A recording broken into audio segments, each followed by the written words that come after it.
Good morning, good morning, good morning, everyone. Welcome back to another episode of Rants About Tech Live, number 149 for this Friday. TGIF, everybody. TGIF. Thank goodness it's Friday. For this Friday, August 22nd. I'm your host, Rod, your neighborhood-friendly purveyor of all things tech and eInk. I'm here in sunny Philadelphia, finally sunny Philadelphia. I was questioning whether it was going to be sunny today. Sunny Philadelphia today. I hope you guys got some sunshine wherever you are in the world today.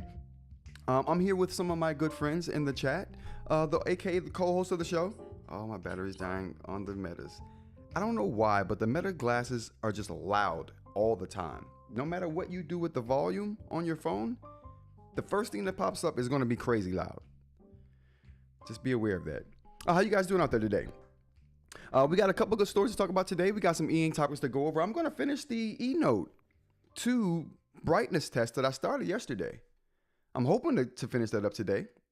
We're also going to talk about a couple of things that I thought don't get mentioned enough from the Made by Google event. I'm going to bring light to some of those things today. So I thank you guys for joining me. How's it going, Aaron? Appreciate you being here. I want to give a big up to Aaron and Alex for being here early in the chat. Appreciate you guys. Shing's here as well. Appreciate you guys for being here. Let's get the air horns going for you guys. Actually, let's get the applause going for you guys. Get the applause going for the chat for being here today. I appreciate you guys. I got some overwhelmingly good and positive feedback for the Crystal Nib 2. We'll talk about that in the eInk section of the show. But yeah, if you guys got any topics that you want to talk about, things that are pressing today that I'm not talking about today, there's a topic list in the description. If you see something that you're like, listen, this guy's not talking about the most current thing here, There's a story brewing right now he's not talking about. Throw it in the chat. Throw it in the chat. If you're in Discord, there's a link in the description for Discord. If you're in the Discord, throw the link in the live chat there. Well, I'll see it there. I got that up right now. We also are going to be, I'm going to start pushing this call-in section again. It went well yesterday. Owen, if you're listening, thank you. I appreciate that. Owen was actually the co-host of the show yesterday. That went very well. So we got the call-in section to where you can go to the events channel in the Discord and join the events channel there. Raise your hand. Let me know you want to say something. If you've got something you want to say, call in, radio call in, show style. You can say it there live on the show. So that's available to you. Let's go ahead and get started with the holidays for the day. I mean, these aren't holidays for the day, but these are important notes for the day. I guess they're holidays. We're going to call them holidays. Take your cat to the vet day is today. You got cats? Are they doing well? This is a cat wellness check. How are your cats? I got 4 here. 3 are just, no, I'm saying 3 are just, no, 2 are domesticated, 2 are not. Okay. There's a fine line between domesticated cat and domestication. 2 of those cats know that fine line. 2 don't. So if you got unruly cats that need to go to the vet, get you some mitts, some gloves, some mitts. I've seen them on YouTube and TikTok. Get some mitts. Protect yourself. Do you guys bathe cats? That's another thing I wanted to ask since we're on cats. Do you guys bathe your cats? I know cats are typically clean. They clean themselves. Cats are like self-sustaining. They entertain themselves. They go to the bathroom themselves. They know how to do that. You don't need to walk them. No collar needed. But yeah, so take your cats to vet day. We went in on cats, but yeah. Happy Friday. Definitely, Dr. Ling. Thanks for being here. Appreciate you. So yeah, take your cat to the vet day today. Folklore Day. I don't know what else to say about folklore other than there's a great podcast called Lore that talks about folklore on the darker side of folklore. So it's like grim folklore, but it's good stuff. So if you're into lore of any kind, there's a podcast called Lore. It's great. The dude who does Lore has a company, Grim and Mild, that do a whole series of like grim podcasts. The Brothers Grimm almost. No, they're better than the Brothers Grimm, but it's good stuff. Good stuff. All right, let's go ahead into the tech news, shall we? All right, first up, what we got here? First up, we got we're gonna go through a couple of just quick hits, just a bunch of quick things that we're gonna talk about really quickly, because I don't think they have much merit, but we're going to talk about them anyway. First thing being Apple TV hikes monthly subscription prices for Apple users. Let's go ahead and talk about this real quick. Apple's raising the monthly cost of Apple TV Plus by $3, making the streaming service first price increase in nearly 2 years. Starting Thursday, Apple TV Plus will cost $12.99 a month, up from the $9.99 a month for new U.S. subscribers and certain international markets. Wonder if they mentioned that. Existing customers will see the increase to their bill 30 days after their next renewal date, according to the company. The price of the annual subscription for Apple TV Plus remains the same, as does the cost of Apple One, which I think I read a story about it having a big upgrade. I didn't care much about the story, so I didn't add it into today's show, but if you guys care about that, let me know in the chat. I'll bring it up. I'll pull that Apple One story right up. Lickety split. All right, keep going though. Bundle subscription services like that brings together several services, including Apple TV Plus, Apple Arcade, and more. The tech giant mostly raises the price of Apple TV Plus. Tech giant most recently raised the price of Apple TV Plus in October 2023. Well, it's been a while. They don't do this as much as Netflix does, which is about every 5 months. Netflix, please slow down, okay? You're killing us. You're killing us, okay? Only reason I still am rocking with Netflix right now, I'm telling you, is because T-Mobile is subsidizing the cost. Since its launch, Apple TV Plus has expanded its deep library of hundreds of exclusive Apple originals with thousands of hours of premium programming across genres and brand new releases weekly. All ad-free, said Apple. While Apple TV Plus hosts popular shows such as Severance and Ted Lasso, that's a good show, that Ted Lasso. That's a good show. The streaming service has trailed competitors like Netflix and Disney in subscriber numbers, Reuters reported. So yeah, if you're Apple TV subscriber, there's a price increase. There's a price hike. Okay, just that's the business. Okay, we're in. That's the thing. We got any Apple TV subscribers in the chat? I I'm not an Apple TV subscriber, but Amy is. So I partake in the Apple TV. So I thought this was especially intriguing.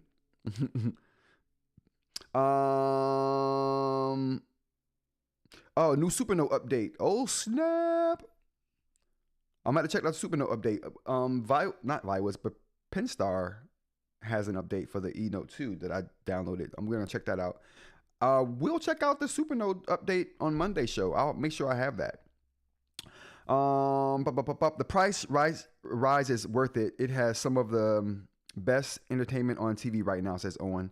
He's emphatic about that. He put that in all caps. Owen is really, he's like, listen, I rock with Apple TV. I won't deny that Apple TV has really good programming. They really do. Premium quality programming on Apple TV. They're just trailing. They don't have enough of that. They're like the Nintendo for the streaming world. Nintendo isn't all about quantity. They're like, we put out 4 games a year, but they're the best 4 games you'll ever play. They're all about the quality, not the quantity. Apple TV, similar. But in streaming, quantity rules. Quantity rules. But then again, Apple's all about the margins. This is increasing margins. Remember I said that the other day. Margins, Apple, it's on their brain. It's always. Severance is fire, said Dr. Ling. Apple TV shows, whether I like particular ones or not, have a high production value feel. Yeah, absolutely, Dr. Ling. I 100% agree with that.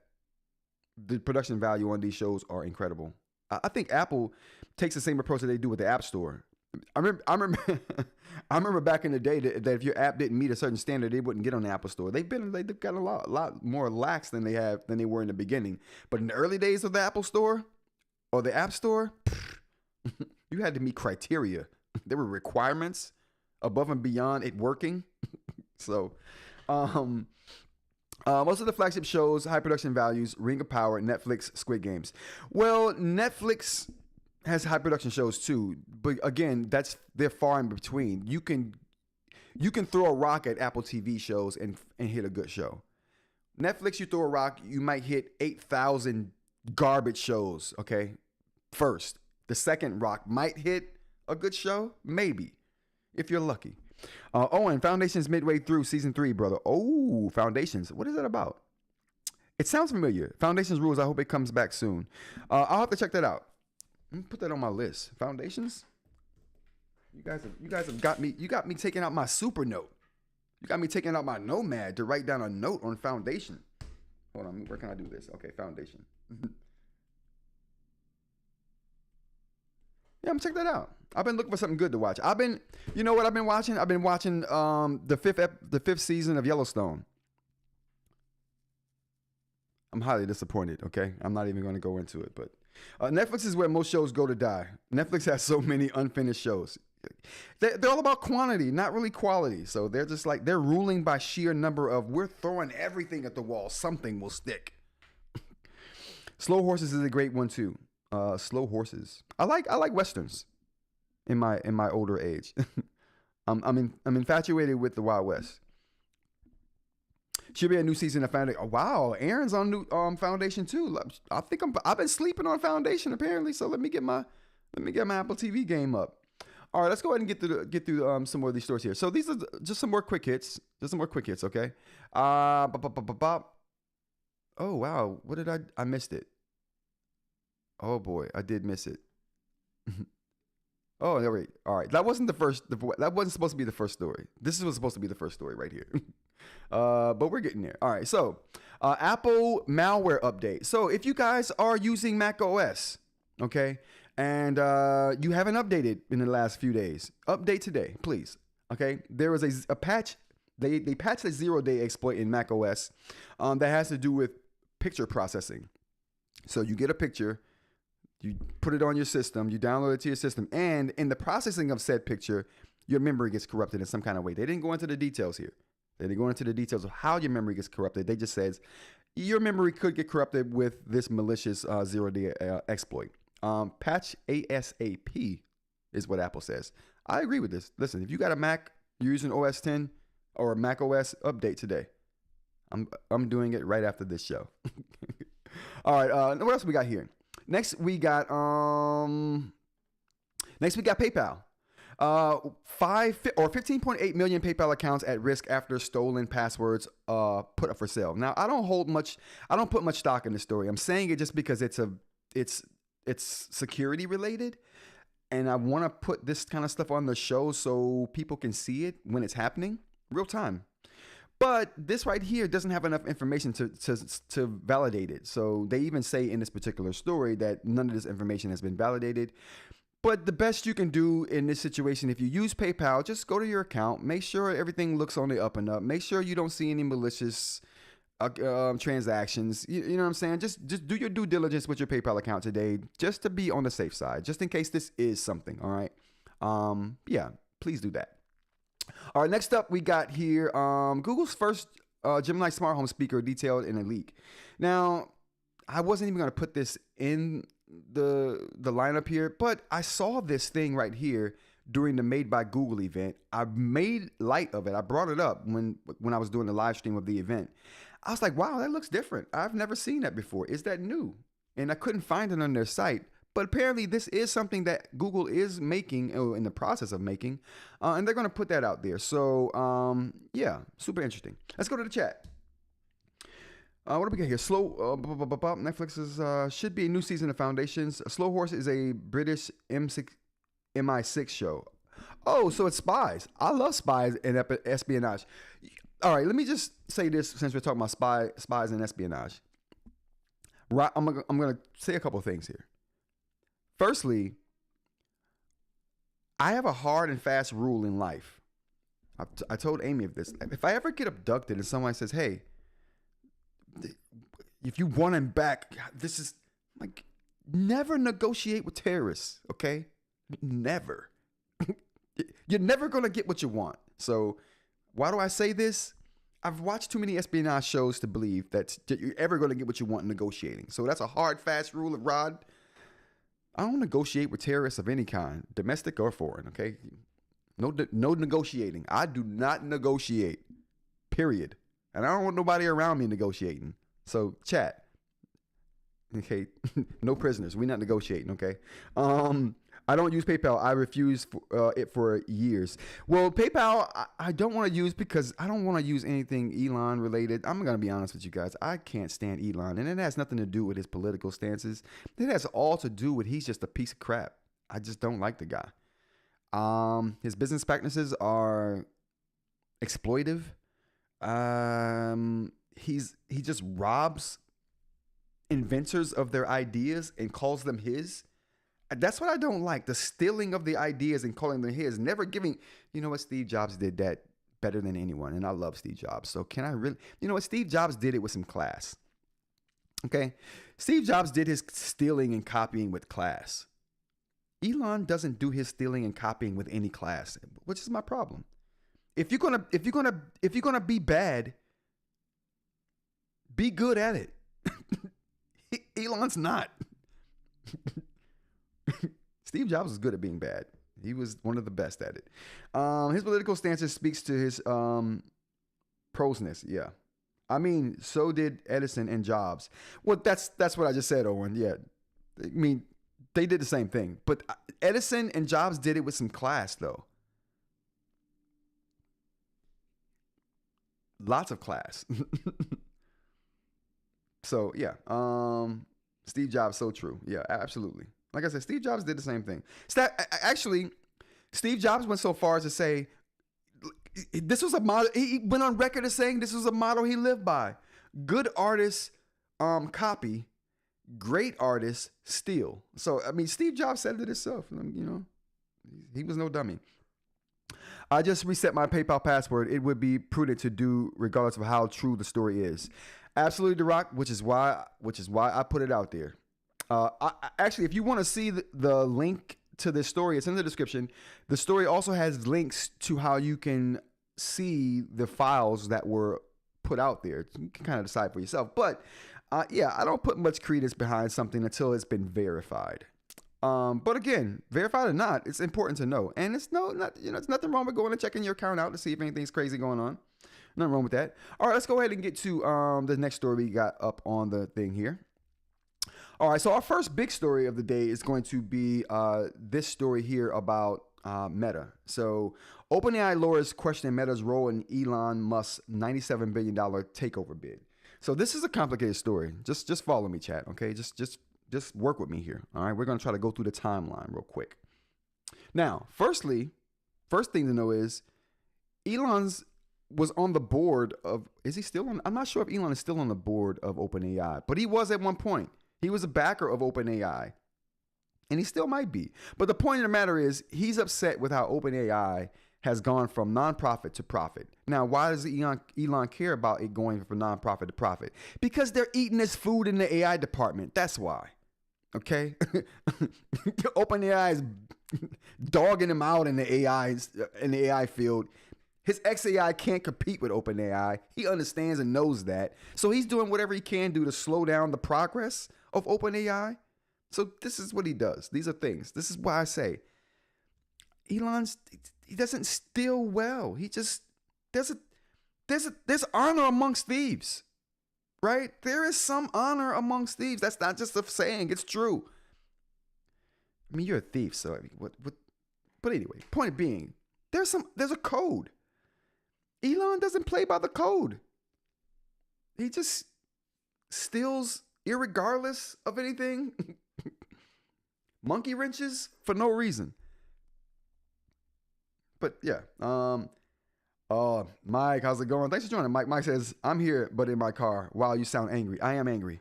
I'm angry, Mike, at Elon. Anyway, follow me, chat. Let's stay with me on this story here, okay?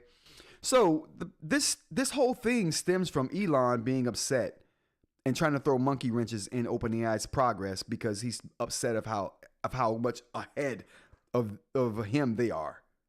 So this is Elon's way of slowing him down. Now, the problem came when OpenAI found out that that Meta was colluding. That's right. I used the word like collude. I did. That collude wasn't even in the story. Collude was nowhere in the article. Why? I don't know. This is textbook collusion. I had to dig that word up out of the dictionary for today's show. I didn't want to use words like collude today. That's not why I'm here. They're supposed to include words like that in the...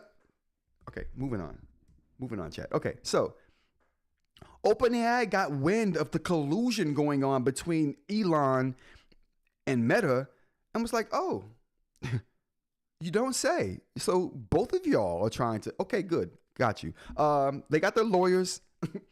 They filed a petition to get documentation on the conversations that Meta was having with Elon about what would happen, and not what would happen specifically, but what would happen and how Meta was going to back Elon's xAI if they did do a takeover.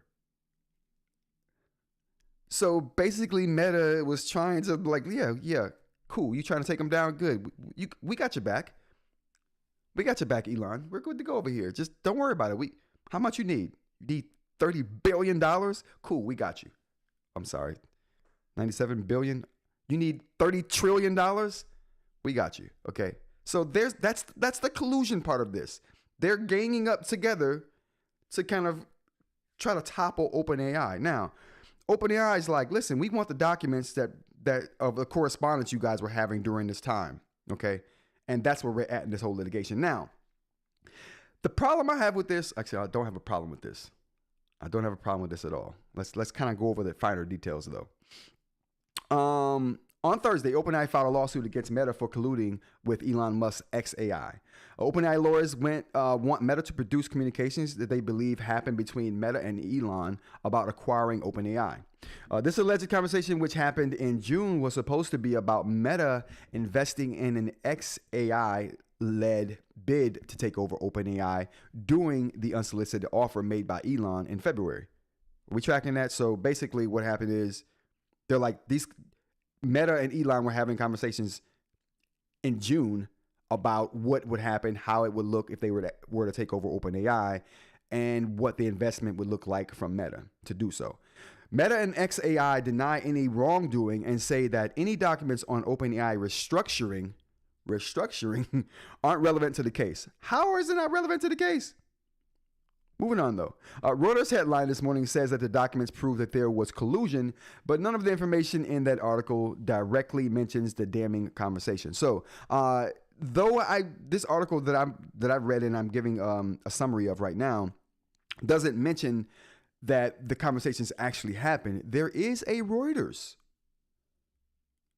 report that says Musk sought Zuckerberg's help for OpenAI bid. Court filing shows. So they're saying that the court filing does show that, and this came out this morning.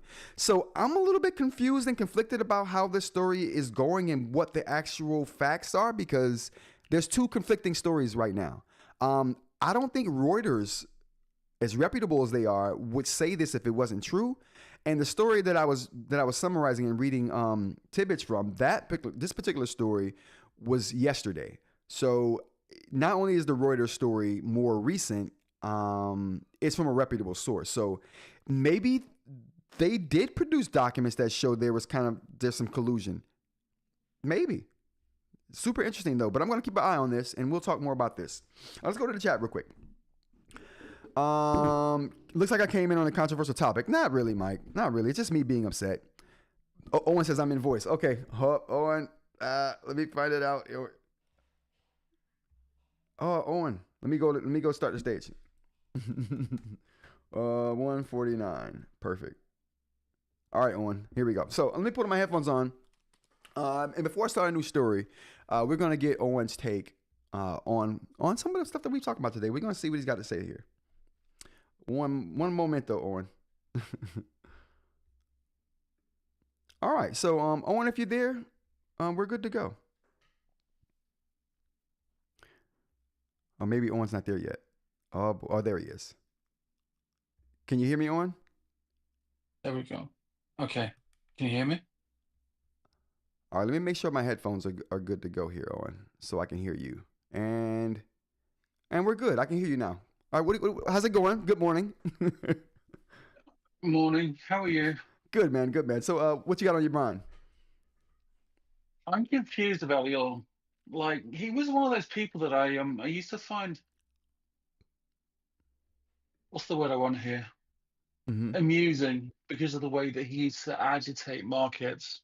Mm-hmm. You know, We're talking about Elon Musk here, right?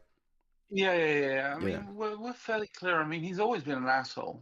You know, the problem is that I think he's bought into his own celebrity, where he believes in that addled ketamine fueled mind of his that he's actually a genius, and he's not just a venture capitalist who's standing on the backs of better men. Exactly. That's my problem with Elon. He portrays himself as this smart dude. I'm so smart.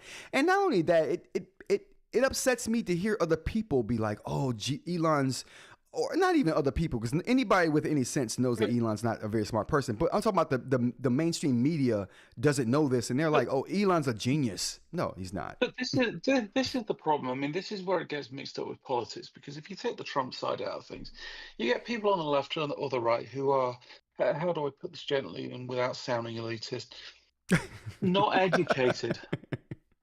Okay. They're stupid. They use Reddit. They're terminally online, and they buy into the publicity.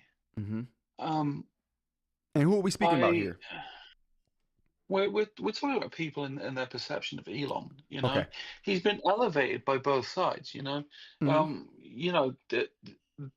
recently with the whole MAGA sphere and the wider sphere that is the global companion of the MAGA sphere, because apparently we can't escape American politics these days. Thank you. Mm-hmm. You're welcome. But on the on the left as well, you have people that used to fluff this guy up. You know, for years you had people saying, "Oh, I'm just going to buy a Tesla because they're the best things in the world," until he threw up a Nazi sign. You know, and then people are just like, "Oh, he's the devil now. He may as well be down in hell with Saddam Hussein." I was on Tesla until I'm not going to hold you. I was really on Tesla bandwagon for a long time. I really, I was really on the path to buying a Tesla. The only thing that stopped me from buying one was the fact that I the only thing that stopped me from buying one was the fact that me learning the story of Tesla and how he acquired the company. Then I was like, okay, I'm good to go. I wonder, right, and this is for Twitter, this is for Tesla, this is for SpaceX. How long it's going to be before his other shareholders, the people who have a vested interest in those companies, ask Elon to take a less public space for the good of the company. Mm-hmm. Because the thing is that Tesla, they do good products. They do. You know, I think the smartest thing OpenAI did, because I mean it's worth noting that Elon hasn't been involved with um since 2018. Mm. You know, so I think Oh, so that he hasn't been. So he's there's not on the board anymore. no, he's not on the board. He hasn't been Okay. since 2018. Okay. Uh, I think that there's probably sort of like the Machiavellian in him wants OpenAI out of the picture so Grok can succeed. But the Absolutely. This is problem is all that this is about, in my opinion. yeah. I mean, but the problem is that Grok's locked behind a paywall essentially because you don't get it without having an X account. Mm-hmm.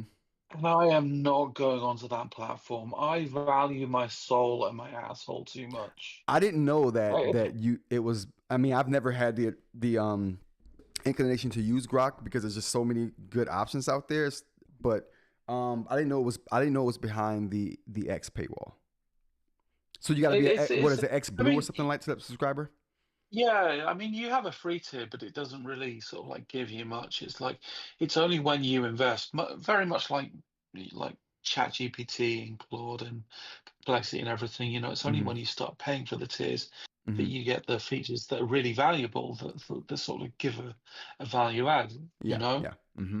Uh, you know. So I think it's just a matter of him wanting to take it out, and also having sort of kind of pissing contest, I guess, with other rich people, Yeah. Yeah. I mean, which like I like I said, I fully think this is just a situation to where Elon is trying to slow down OpenAI because they're eating Grok's food right now.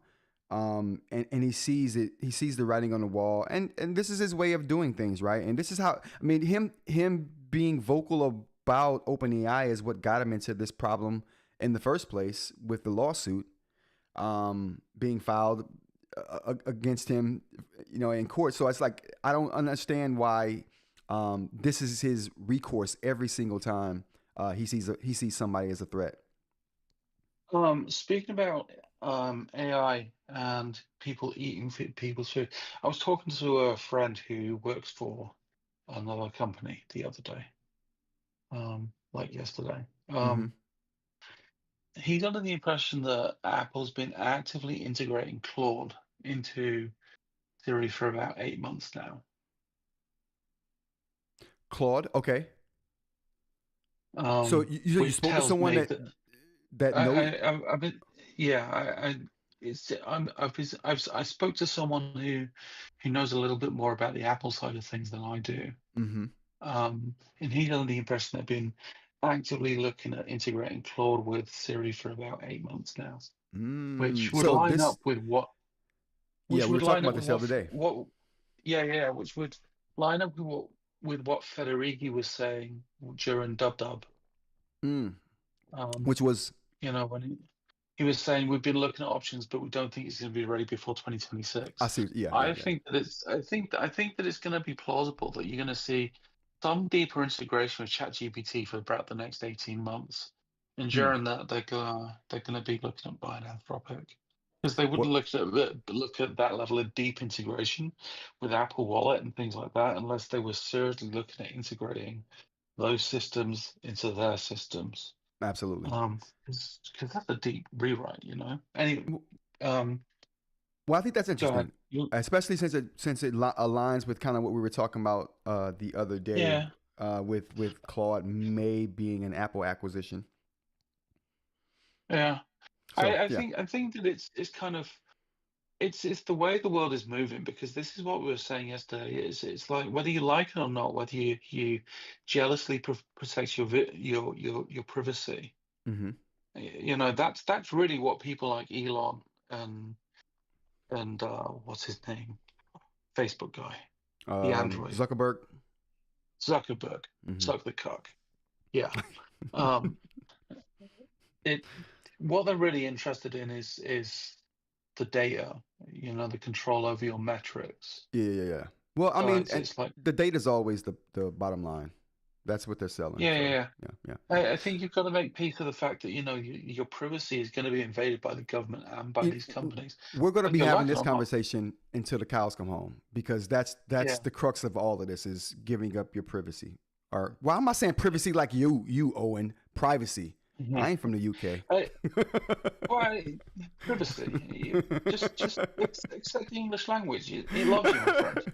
There's not. Come on. That is English is now. English is not. I don't feel like English is English anymore. You know what I mean? I think it feels like English is American now, and whatever the version of English that the American English evolved from. I don't really mind. Like, I don't mind the way that the English language changes, because I find like West Indies and Jamaicans fascinating, for example. Yes. The one that really confuses me is the one that we used to call Ebonics. What do they call it now? I don't know, but I'm glad we got rid of it. I'm glad they were teaching that in schools for a while. I'm like, why would we be doing this? Yeah, they were teaching Ebonics in schools for a while. I'm like, why would we be doing this? This doesn't make any sense. The American language is already hard enough already. Why are we complicating it by forcing kids to learn I won't even call it dumbed down, maybe a shorthand version of English? That's I don't know. It was weird. That was a weird time. Fascinating history. It's got a fascinating history behind it, but I'd love to understand Snoop Dogg. Yeah. Well, see, Snoop. I don't think Snoop Dogg is speaking Ebonics. Snoop Dogg is on a whole nother level.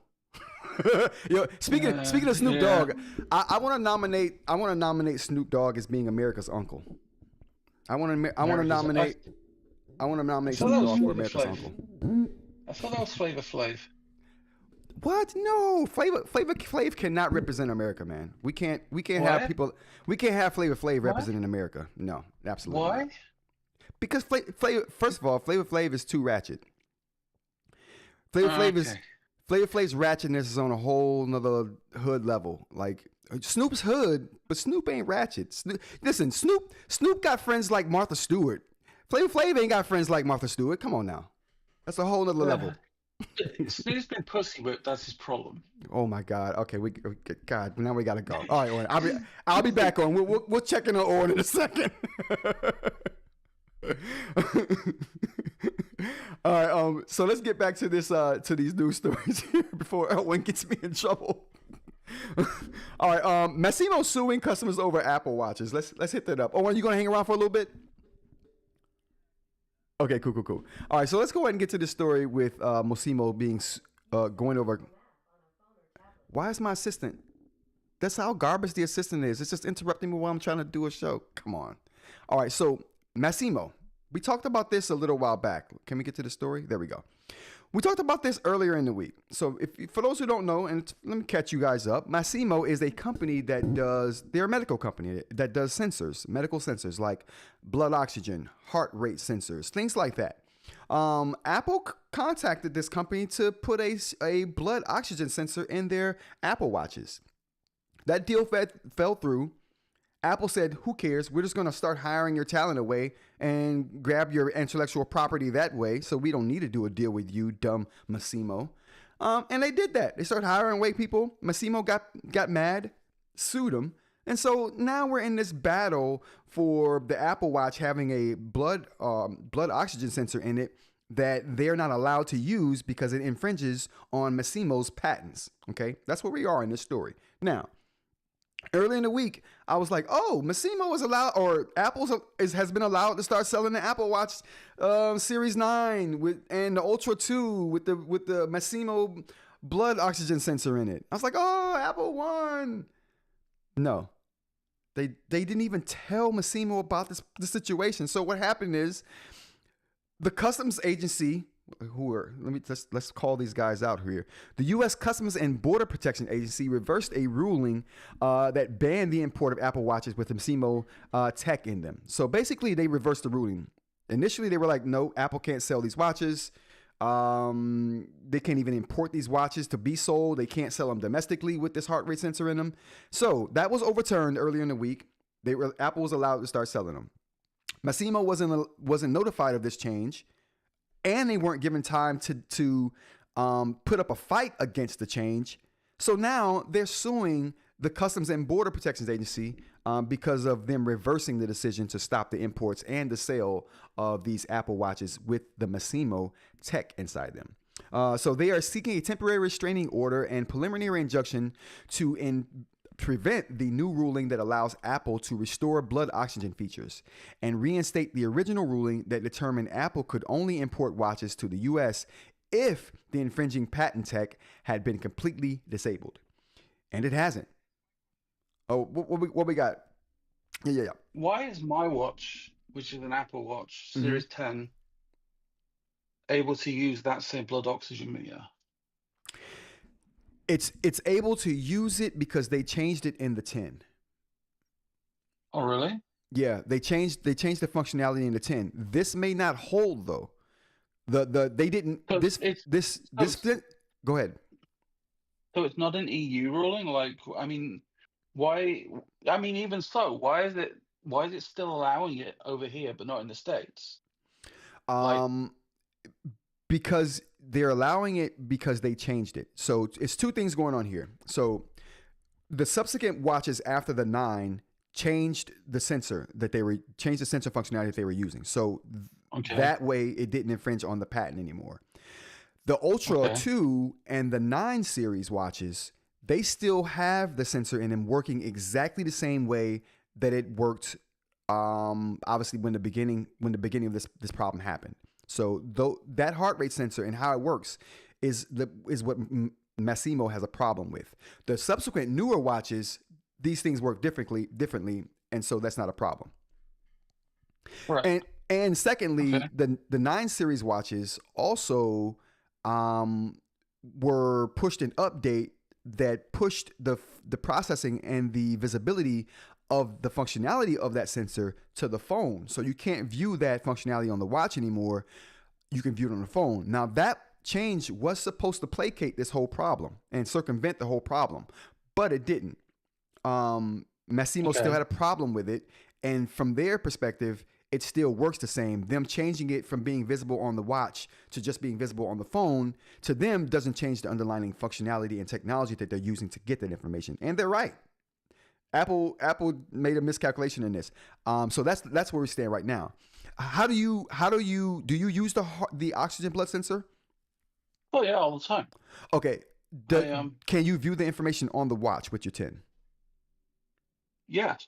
Oh, okay. So yeah, this is definitely not affecting the newer watches then. Yeah, I've got an ECG. I've got a blood oxygen. Mm-hmm.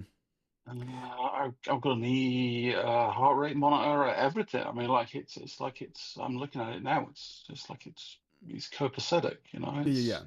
So I assume that all Apple Watches were. So right. Now this only is about the 9. This was only about the Series 9 watches and the Ultra 2. Yeah. Yep. All right. So let's go ahead and get back to this. The rest of these details. So like I said, they're seeking a temporary restraining order. And this is supposed to stop them from importing and selling those particular watches with the heart rate sensor in them. Now, like I said, this change, or the change that Apple made, didn't really change the functionality of the feature. It just changed where you can view the data from, which again, to Masimo, was not enough of a change for them. And I think this will hold up in court, to be honest with you. So we'll see where this lands. So this story, though I thought it was over, it's not over yet. So it went from Masimo winning to Apple winning to now Masimo is like, we have a new problem. So we'll keep an eye on this, and I'll keep updating you guys on this particular story. All right, next thing we got up here in the tech news is going to be, remember that story we were talking about? The robots. We talked about a robot Olympics happening, and we were showing all the robots getting kicked around on the ground and falling. And I'm like, why are we doing this?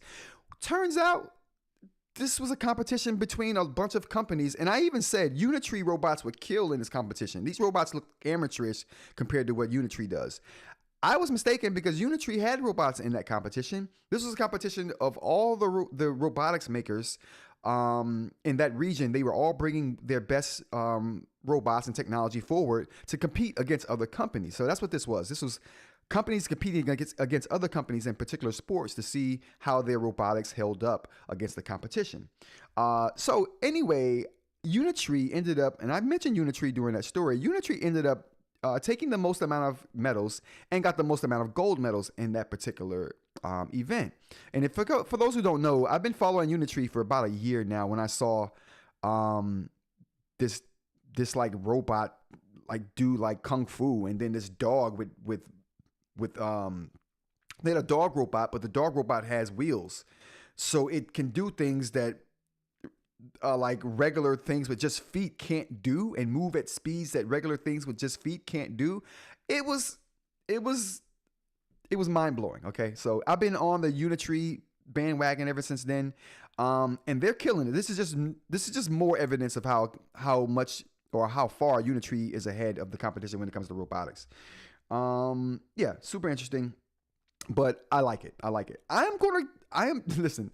These robots are becoming so mainstream and so affordable.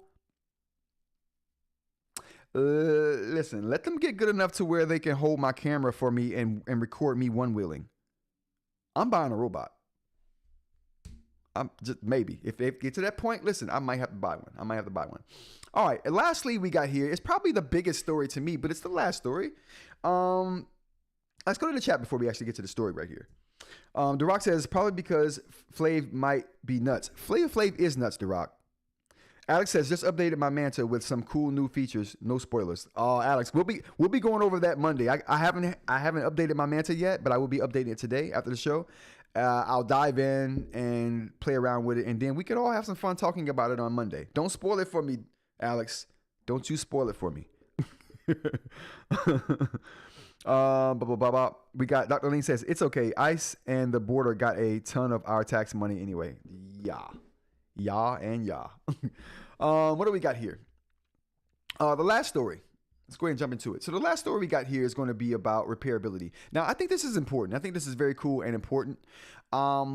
Anytime we get repairable tech, that's good. That's where the industry should be going. Everyone's like obsessed with making smaller, thinner. Good morning, brother. How you doing? We got Mr. Larry Goodman in the chat today. Thanks for joining, brother. Anytime tech can become repairable like this, and I spoke about this yesterday too, and during the live event from Made by Google. Man, I'm just glad a company like the size of Google jumped out and said, hey, we're going to make our stuff repairable. So you can replace the battery in these Google devices, the Pixel Buds and the watch, which I think is incredible. You can also replace the display on the watch. Now,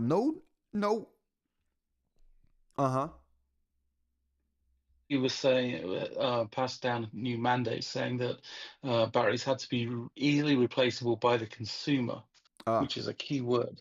Yes, the EU pushes a lot of this stuff out. Man, I'm so grateful to them. I see now why a lot of Americans decide they want to move to the UK and the EU, because it's like I hear so much about from you guys with like blatantly anti-consumer stuff, whether it be food or technology, and I'm like, yeah, really? Yeah, man, it's crazy. It's crazy. Hey, Mike, how's it going? Mike, if you got something to say, brother, let me know. Throw your hand up. I'll bring you up to the conversation with me and Owen. We'll have a coffee morning. Yeah. All right, let me go back to the stories over here. So for anybody that doesn't know, we have a call-in section here to where you can go to the events channel in our Discord link in the description there. Also, a link to the events channel is in the description as well. You can go there and just join the chat. And if you have something to say, like Owen or Mike, maybe, you can come there, say your piece, and yeah, we can have a conversation about it. But yeah, moving on to this particular section here with the batteries. Two thumbs up from Jerry Rig Everything. Yes. I haven't seen Jerry Rig Everything talk about this, but I am definitely going to check out his. If he did a video on this, I'm definitely going to check it out. I love that guy. Love that guy. I don't know if you guys check out Jerry Rig Everything, but he took apart an eInk tablet once, broke it down, and you can see the individual. You can see the ink capsules. Dude, he does a great job with teardowns. He doesn't mind tearing stuff up. I have a phobia of tearing stuff up. It makes me sweat just thinking about tearing it up. But whatever. I'll wait till the end of the repair segment. I have thoughts. Oh, all right, The Rock. Cool. Essentially, this repairability thing is the bee's knees for me. So you can repair the screen on the watch. You can repair the battery, or you can replace the screen on the watch. You can replace the battery on the watch.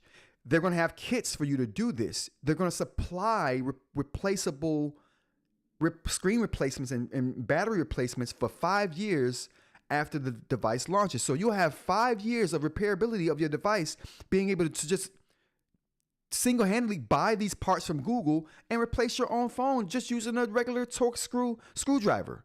Now, the article complained about it being a Torx screw. I have no problem with that. They're probably going to ship a little custom screwdriver in the package with it. Who cares? Like, get over yourself, bro. You clearly haven't done very many repairs. But I love this.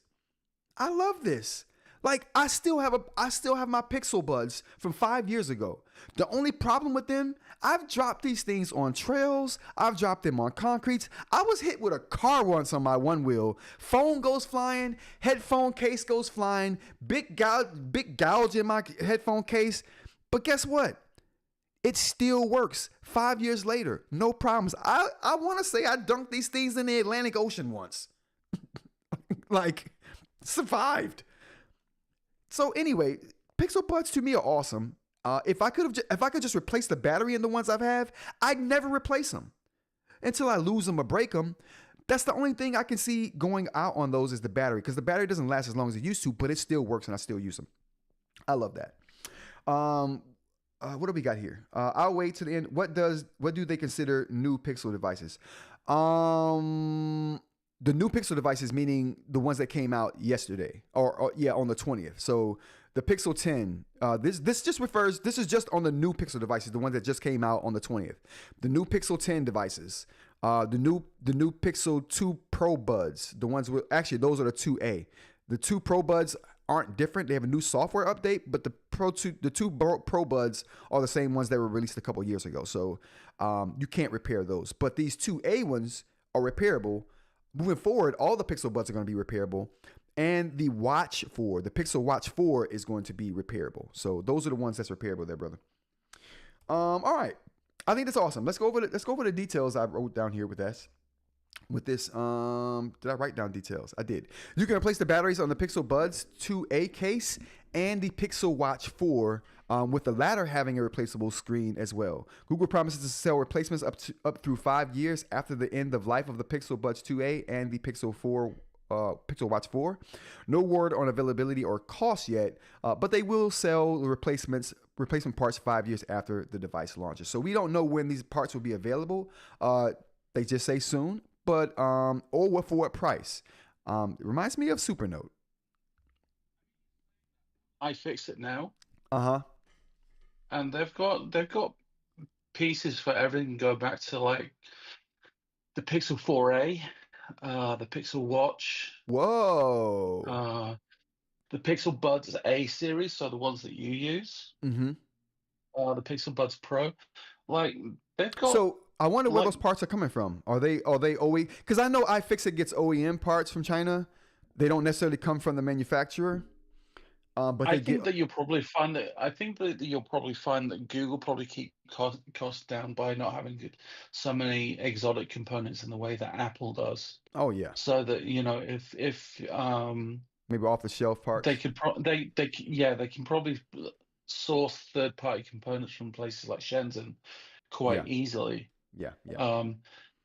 I mean, you'll find that the repair industry with Apple up until recently was really a matter of harvesting from donor boards and things like that. Oh wow! I mean, Yeah, I mean that's what look how Lewis Rossman made his money. It was like literally scavenging old boards that have broke down, but you know you could get the transistor parts and things like that from, and just repairing boards Mm-hmm. out of stuff that had been like decommissioned. That Yeah, was how he yeah. made his money, you know. Mm-hmm. But look at iFixit, they've got like repair components for all the Pixel Buds, the Pixel series phones, the Pixel Book, the Pixel Book Go, Wow. Chromebook Pixel 2. Mm-hmm. The tracker pixel, like so even stuff that's in the freaking Google graveyard, Uh-huh. they've got stuff here. It's like it's I'll give Google credit where credit's due. Like they're one of the companies that have made their hardware easily accessible for repair if you've got the mindset to do so. Mm-hmm. So it's like you know the only reason with the Pixel 10, the only thing about the Pixel 10 is they're explicitly saying we provide the components now. So it's cool. It's progress. Yeah, yeah. It's progress. Absolutely. You Absolutely. don't need to just you don't need to upgrade your phone every year anymore, which is just burning everybody out, to be Mm-hmm. honest. Yeah, yeah. You know? I agree. So I agree. Thank you for that perspective, man. I totally agree 100% on that. Let's get Mike up here and see what Mike's talking about today. Hold on, Mike. I'm about to pull you up, brother. I see you down there. Oops. All right, here we go. All right, Mike. You're. Oh, there we go. How's it going, Mike? How you doing today? Hey, Rod. Yeah, how's it going, Long man? time listener, first time caller. Good to have you in, So man. yeah, just for clarity, Mike Lupino equals The Rock on YouTube. So same guy. Oh, Um, okay. Cool, cool, cool. so yeah, I just to preface, I am 100% a right to repair kind of guy. Like I Oh, do all that awesome, DIY repair work myself. awesome. Uh, my issue is that with these miniaturized electronics, phones, buds, tablets, that sort of thing, it's they're so small. It's often difficult to make something right to repair and still make it, all the things you want in a small electronic, thin, That's the thing. sealed, so it's waterproof, dustproof, and that sort of thing, Yep, and yep, not make them gigantic. Like yep. I'm all for it. Like I've repaired a tablet before. It's a pain in the ass. Like trying to like break the seals and not ruin the waterproofness. It's Mm, really hard. yeah, yeah. And I'd be curious to see how they implement it with both the phone and the Pixel. The Pixel, the buds make sense, like with battery, but like phones, it never made sense to me. I've had modular phones before, and they're just real thick. And like the Yeah. expected lifetime of a phone is what, 2 years? And the About. phone, lithium lasts twice that, 4 times that. Mhm. So it doesn't really make any sense. And then you have to look at failure modes. You have to look at what typically fails, what breaks on a phone, what breaks on an e-ink tablet. Mhm. Screen. That's the part that they, Supernote. It's very noble to offer repair, modularity and repairability for those things. It's not going to be the motherboard. It's not going to be the battery. It's going to be the screen, and Yep. that's the part that you can't rip out of the Supernote shell. Yep. Yeah, I agree And with that because when I was in electronics repair for a number of years, that was all we saw. It was screen replacements. yeah, it's the largest, most fragile thing on a phone or a tablet, Hmm. and it's the hardest thing to replace. Yep. Yep. And compare repairability to bigger things. So, and this is selfish because I know it, but I'm big into coffee and espresso, right? And a home device like a Breville device is sealed. It doesn't have to Ah. be. It's it, but it's a consumer device. It's for a kitchen. Compare that to a more commercial machine, an E61 or a Decent or whatever.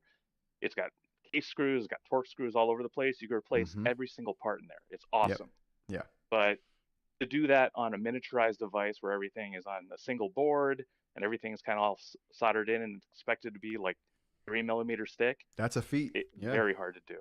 Yeah, and that's why I was so impressed with them being able to do that with the watch. That's what really impressed me. Yeah, The battery replacement on the Buds case. Okay, cool. I like that. I'm all for it. But it wasn't that impressive. And the impressive part was them saying we have a replaceable screen for the watch. I'm like, okay, the phone's got to be next. Yeah, and that's nice. And like I'm looking at my watch right now, which I just had to buy a new one because I broke a piece of it. Mm-hmm. Trying to tear that apart without ruining the waterproof ability of it, impossible. And if they Yeah. could figure out a way to do it, not make it gigantic, Yep. more power to them. But I'd be curious to see how they do it. Yeah, I'm curious too. So I'm gonna take a look at that. I'm gonna be grabbing this Pixel Watch here sometime soon, along with one of the Pixel 10 phones. I'm not sure which one I'm gonna grab, but I'm definitely gonna grab this, and I'll probably do a teardown of the watch on live or something like that to give some perspective on it. But yeah, man, thanks a lot, Mike. Have you guys seen the Apple repair kits? I have not. So Does it come with like a jeweler's loop and tiny micro tweezers? So here's the thing. When you want to approach Apple for their official products to repair like a phone, your iPad, or anything like that, you've got to give them the serial number for your products, right? So they can send you the exact products that you need a replacement of. They'll happily do that, and it's actually cheaper than going third party in a lot of the cases. And then you pay something like a $250 box deposit for their repair kit, which comes with a heat pad to loosen the screen. It comes with suction cups and a bunch of stuff, and they're flight boxes. Like they come in, they get delivered by UPS, I think, in the States. Mm-hmm. They're huge, absolutely huge, but they're professional grade repair stuff. Yeah. And that's the only way they'll allow you to go around it.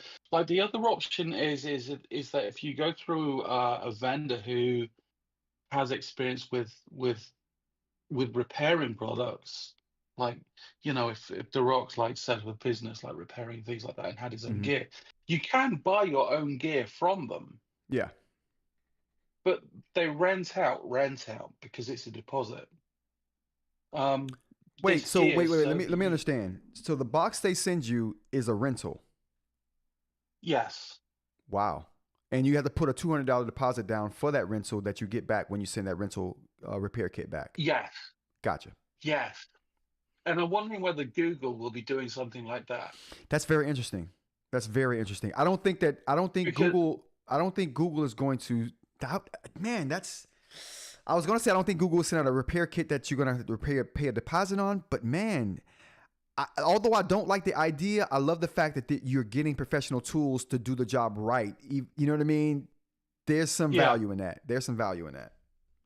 Yeah, like it's. I get what Doraki is saying with like the way miniaturization is going. It's making it harder and less accessible for the person on the street to repair their own stuff. But I don't think that that's really avoidable when you're looking at the way things are getting smaller. Like this was always where we were headed.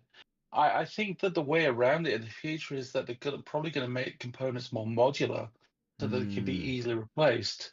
And I think that the batteries are probably the beginning of it. If you have to really think about the usable lifespan of these items and things like phones, 2 years, like, and then because the tech is moving so fast, it makes more sense to replace the thing rather than trying to modularize it and replace a part. Right. Particularly batteries and that sort of thing, but even screens, motherboards, that sort of thing, because like at one point you have a new device and you'd be better suited getting the new device. Right. So like things that are less dynamic as quickly, I'm 100% for, especially bigger things, like where it's a lot easier to work with. But at least small electronics, like just get the new thing. Yeah. Like I think that Apple and Samsung especially, they've finally realized that it's more cost effective for them than fighting the EU on repairability than by guaranteeing that there's an infrastructure to properly dispose of handsets at the end of their planned life, going into the planned obsolescence argument, and sort of like being able to provide a guarantee that these phones will work for 7 years, which I think is a happy middle ground.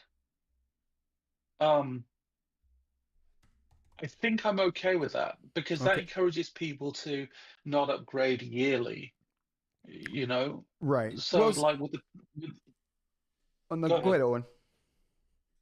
So you know, with Google, you know, saying the Pixel 10, we're going to have all this stuff that's going to be available for you for the next few years. Like we can guarantee that this will be available. That's a step forward. That's progressive on the part of the corporations, and I think Mm-hmm. that they should be applauded for that. On the other hand, I think that you know we should do a better job in educating the public on how to properly look after their technology, whether it be a washing machine or a watch or a phone or a TV, Listen, you know, so that they don't. I think that's an exercise in futility right there. I think that's the reason right there why most of these companies are like, we're gonna make these closed off systems because people aren't doing like, okay, back in the day we were replacing motherboards in our computers, we were replacing sound cards. When was the last time you replaced a sound card? You know what I'm saying? So I think it's situations like that are leading to people or leading companies to be like, listen, people aren't replacing parts anymore. Like they're just buying new devices.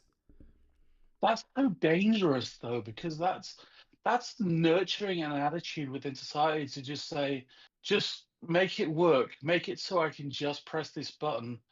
I don't care about anything else. Yep. Mm-hmm.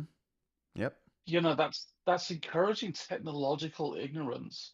I think that Well, if you're I have one sorry, more bro, piece go I got ahead. to jump off, but like Rod, you bring up a very good analogy. So computers, and you've built a computer, I have as well.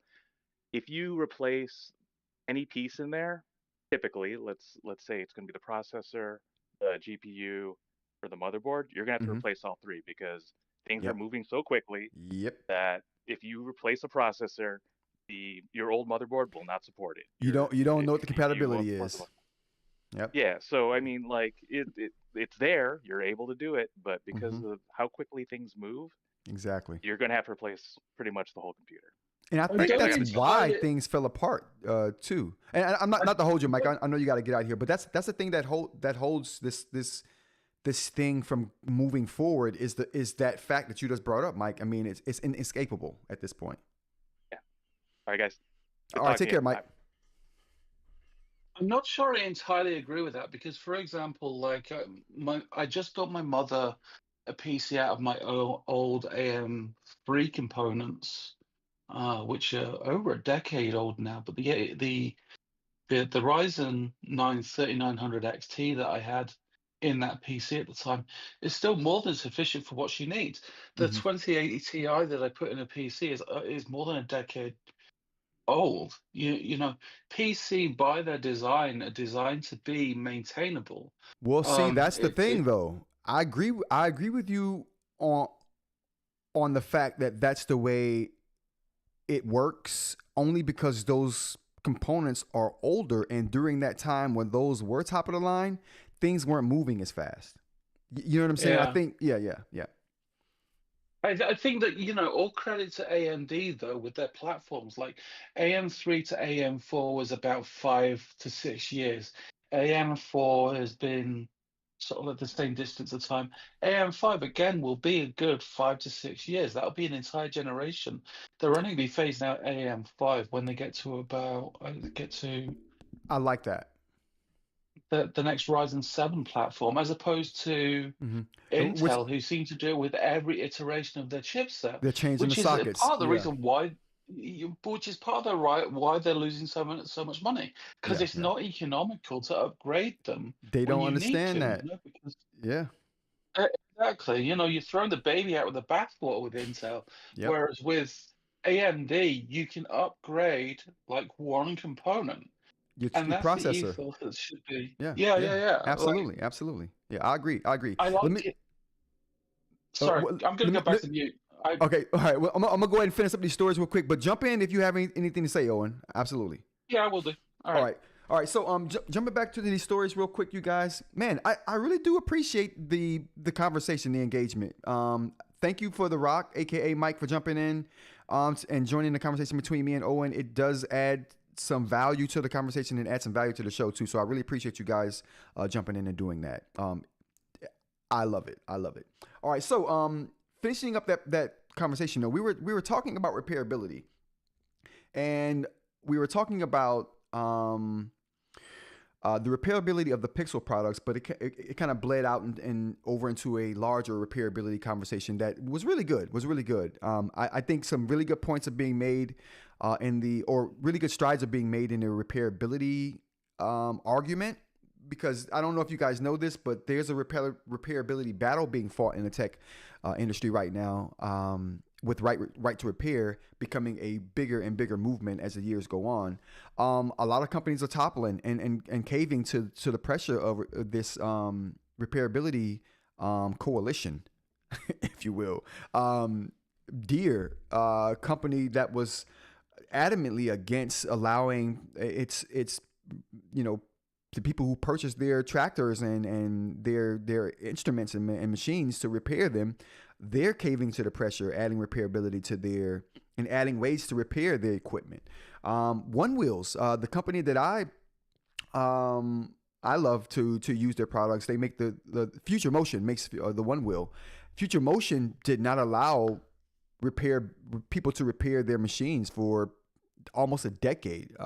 They caved to the pressure recently, so they're offering options like replaceable batteries, replaceable lights, replaceable motors, replaceable. All the parts are replaceable now, so you can just buy a part, replace it, instead of having to send your board back to them for them to replace it. I think all of these things are moving in the right direction. Mike also brought up a good point in this repairability conversation about, or The Rock rather, brought up a conversation about devices, modularity, making devices bigger, not thinner. Especially when you talk about smaller devices like watches and phones. So there's a balancing act to hold there, and it's going to be a balancing act for a while. But I think just jumping in for a company like Google to jump in with repairability into something as small as the Pixel Buds and the watch, I think is a good start. What else we got here? Last thing, let's go to the chat real quick because we've been neglecting the chat. Owen says The Rock should be able to enable TPM on your motherboard if it runs Windows 10. That's above my pay grade. Yeah, these high, you high level guys, The Rock and Owen, you guys are engineers, so the high level conversation I'm gonna have to fold on. My brother says, which device do you recommend, 10 Pro XL or 10 Fold Pro? The Pro XL, you're making concessions with the Fold, unless you know what you're getting into with the Fold. Say it again.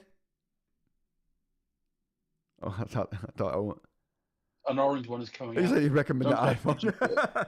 Listen, my brother is. Listen, if my brother says he's buying a Pixel, he's definitely gonna buy an iPhone too.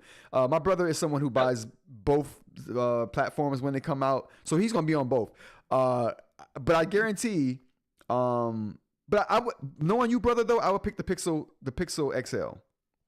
Knowing my brother, not the Fold, because which one? I'm still looking at the Nothing phone. Oh, that is so sexy. You like the Nothing phone? I love the Nothing phone. Oh my goodness. I'm gonna have this. I like the Nothing phone's ideas. I haven't seriously looked at and considered the phones, but I am, because if you're saying they're good and I trust your opinion, I'm gonna check it out. Nothing phone understands design. I'll give them that. That's important. Yep. I'll give them that. With the iPhone, you got that orange phone sexiness that's coming. Yeah, Apple's learning something from phone sexiness. There's going to be nothing special sauce about the chipset in the iPhone, but it's going to be orange, and that's all I care about. There you go, brother. All right, so getting back to this last story we got here. What do we put on the docket here? Oh yeah, so awesome that they're doing repairability. I'm really, really happy about that. We're going to go on to some eInk topics now. For the eInk faithful, we're going to talk about eInk stuff now. We're going to talk about me doing the brightness test on the eNote 2. We're going to talk about the update for the eNote 2. We're also going to talk about, the new app. They have a couple new apps. So we're going to talk about some of the apps they have on here as well. Let's go ahead. All right, so looking here at the Penstar eNote 2, let's go ahead and switch over this camera here. All right, so we got the Penstar eNote 2. We're going to get down a little further. All right, there we go. Yeah. 3-inch Kaleido 3 color tablets come out in the market. 13.3 color. You just have, yeah, you just have Boox and you have Remarkable, and we all know how I feel about Remarkable. Yeah, I think it's a weird thing. I think it all boils down to the eInk Corporation. I'm recalling something Jay told me once about eInk screen and their availability, and companies can not only be or not being able to do anything other than what the eInk company has available for them to do. You know what I mean? Okay. I think that cost is one of those things. I think maybe the cost of those color 13.3 inch screens are only something certain companies can afford to do. That would be my guess. That would be my guess. Do you think that's going to change though? Because while I was working the other day, I saw that video that you played us a high frame rate eInk with the dog. Do you think that's going to change things? I hope so. I really do. The problem with that is I'm not sure. Like I want to dig more deeply into that, but I'm not sure if that was an eInk Corporation panel. That's the thing. And all of these companies that do the note-taking tablets, they're buying all their stuff from the eInk Corporation. So assuming that is an eInk Corporation screen, yes, I think it's coming to all. I think it's going to come everywhere, and I can't wait for it. I'm going to need you to hit up Terminal for some tasters for those display panels, by the way, the 7-inch and the 10-inch ones. I like the 10-inch. I'm trying to get that 10-inch. I'm in talks with them right now about getting one sent to me. I really do like it. I have their smaller one here, but that 10-inch that's what's got me excited. They give you an option. Get the wood frame one. Wood frame? Oh, I didn't even know they had a wood frame. Good call there, Owen. Good call. They've got a wood frame option. Awesome. I'm gonna check that out. I was gonna go with the white frame because I just like the white. But if they got a wood frame, I would definitely prefer that to see what that's like. People have black. They got white. They got wood frame, and I think they've got a metal frame as well. Awesome. But it's like that's like I was looking at that and I was like, I have so many ideas that I could sort of like use that for. It's like, yeah, man. Which the bigger screen, right? Yeah, the bigger screen. Yeah. All right, let me go ahead and jump into this. Your opinion. I'm gonna wait for your opinion because it's like I know Jack. Yeah, dude. I'm gonna have it. I'm gonna do a video, so you'll definitely get to see my opinion on that. I'm definitely gonna grab one. Well, I mean, it sounds like they're gonna send me one, so we'll see. All right. Right, exactly. All right, so looking at this Penstar, here, let's look at the update notes first. Let's take a look at that first, and I have those already up here. I'm gonna tell you guys something. I am really digging the screen. I just wish I could use it for more. That's my thing right now. I want to use the screen for more. Right now, I really would just like to use it for drawing. But the thing that stops me from using the screen for drawing is the fact that they don't have those tools that Onyx with their Boox platform has that I've gotten so accustomed to using. I can't live without them now. So just freeform drawing, I ain't never going back. Ever. All right, so looking here. Can we get down some more? Oh, we can. All right, so looking up here, we got the upgrade here. The update to the Penstar eNote 2. So this is the Penstar eNote N10 Pro upgrade instructions. On my video, I keep saying N10 Pro. So in my video, I'm going to make a lot of mistakes with the unboxing with N10 Pro and eNote 2. They're using the name interchangeably. The device I have now came in a box that said N10 Pro. They internally call this device the eNote 2. I got confused. I'm like, dude, let's get together on the naming so everything is named the same thing, no matter where you're at. But whatever. Moving on here. So as far as this goes, N10 Pro, that's what this is. It's really the eNote 2. All right, here we go.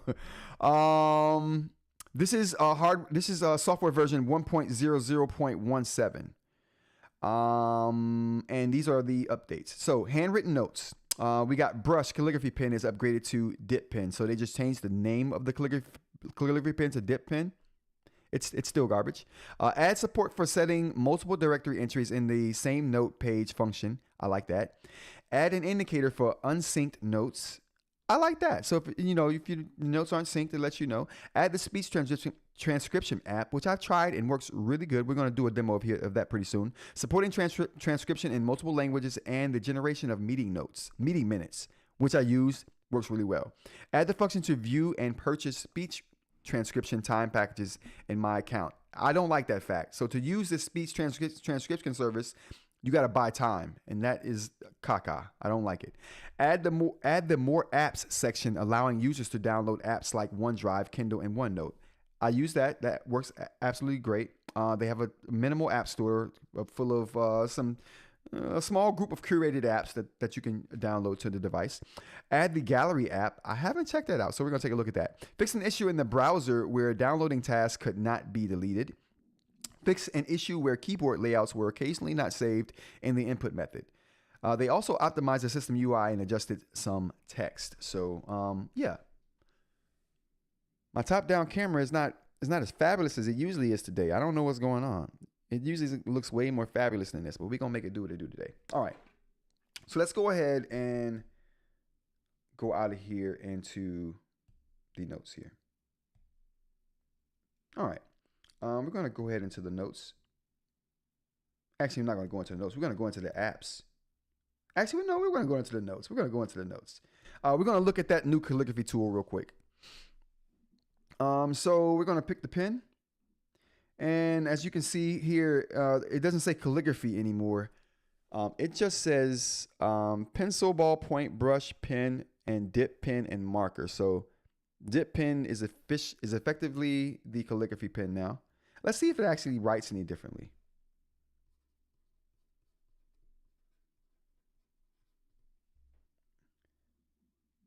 Yeah.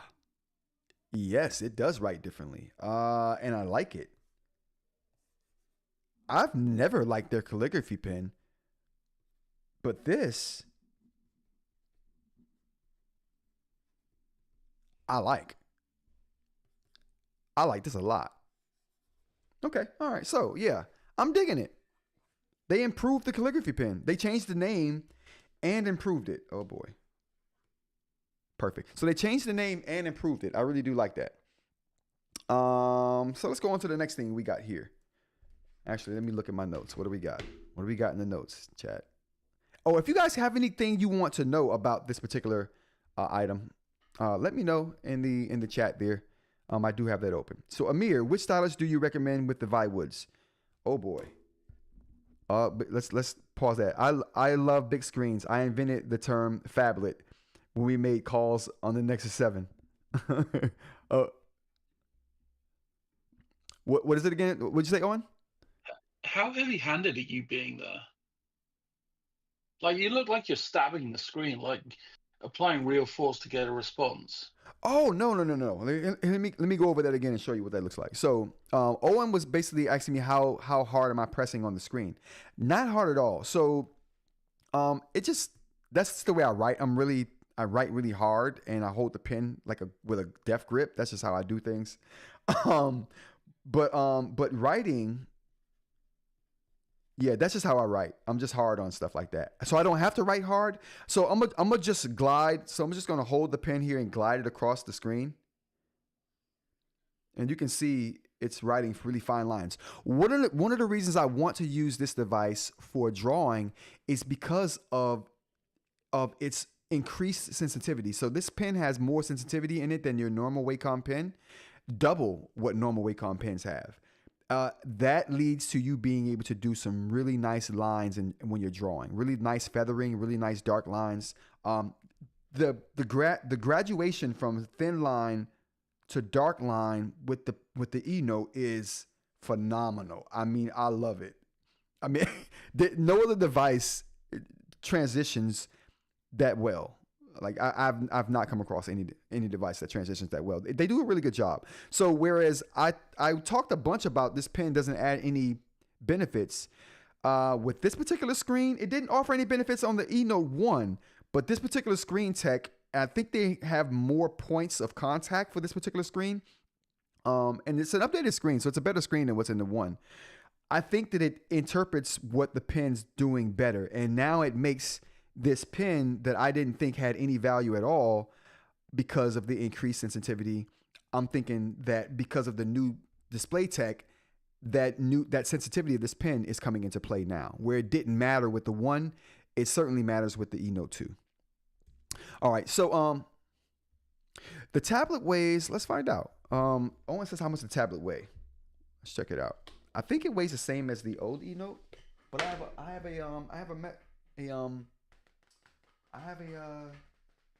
is it at? I can't measure it now. I don't know where my scale is at right now. But I'll have the information tomorrow. Here. No, listen, this is good. This is good because I wanted to see if it was any different than the one as far as dimensions. So I haven't calibrated it yet.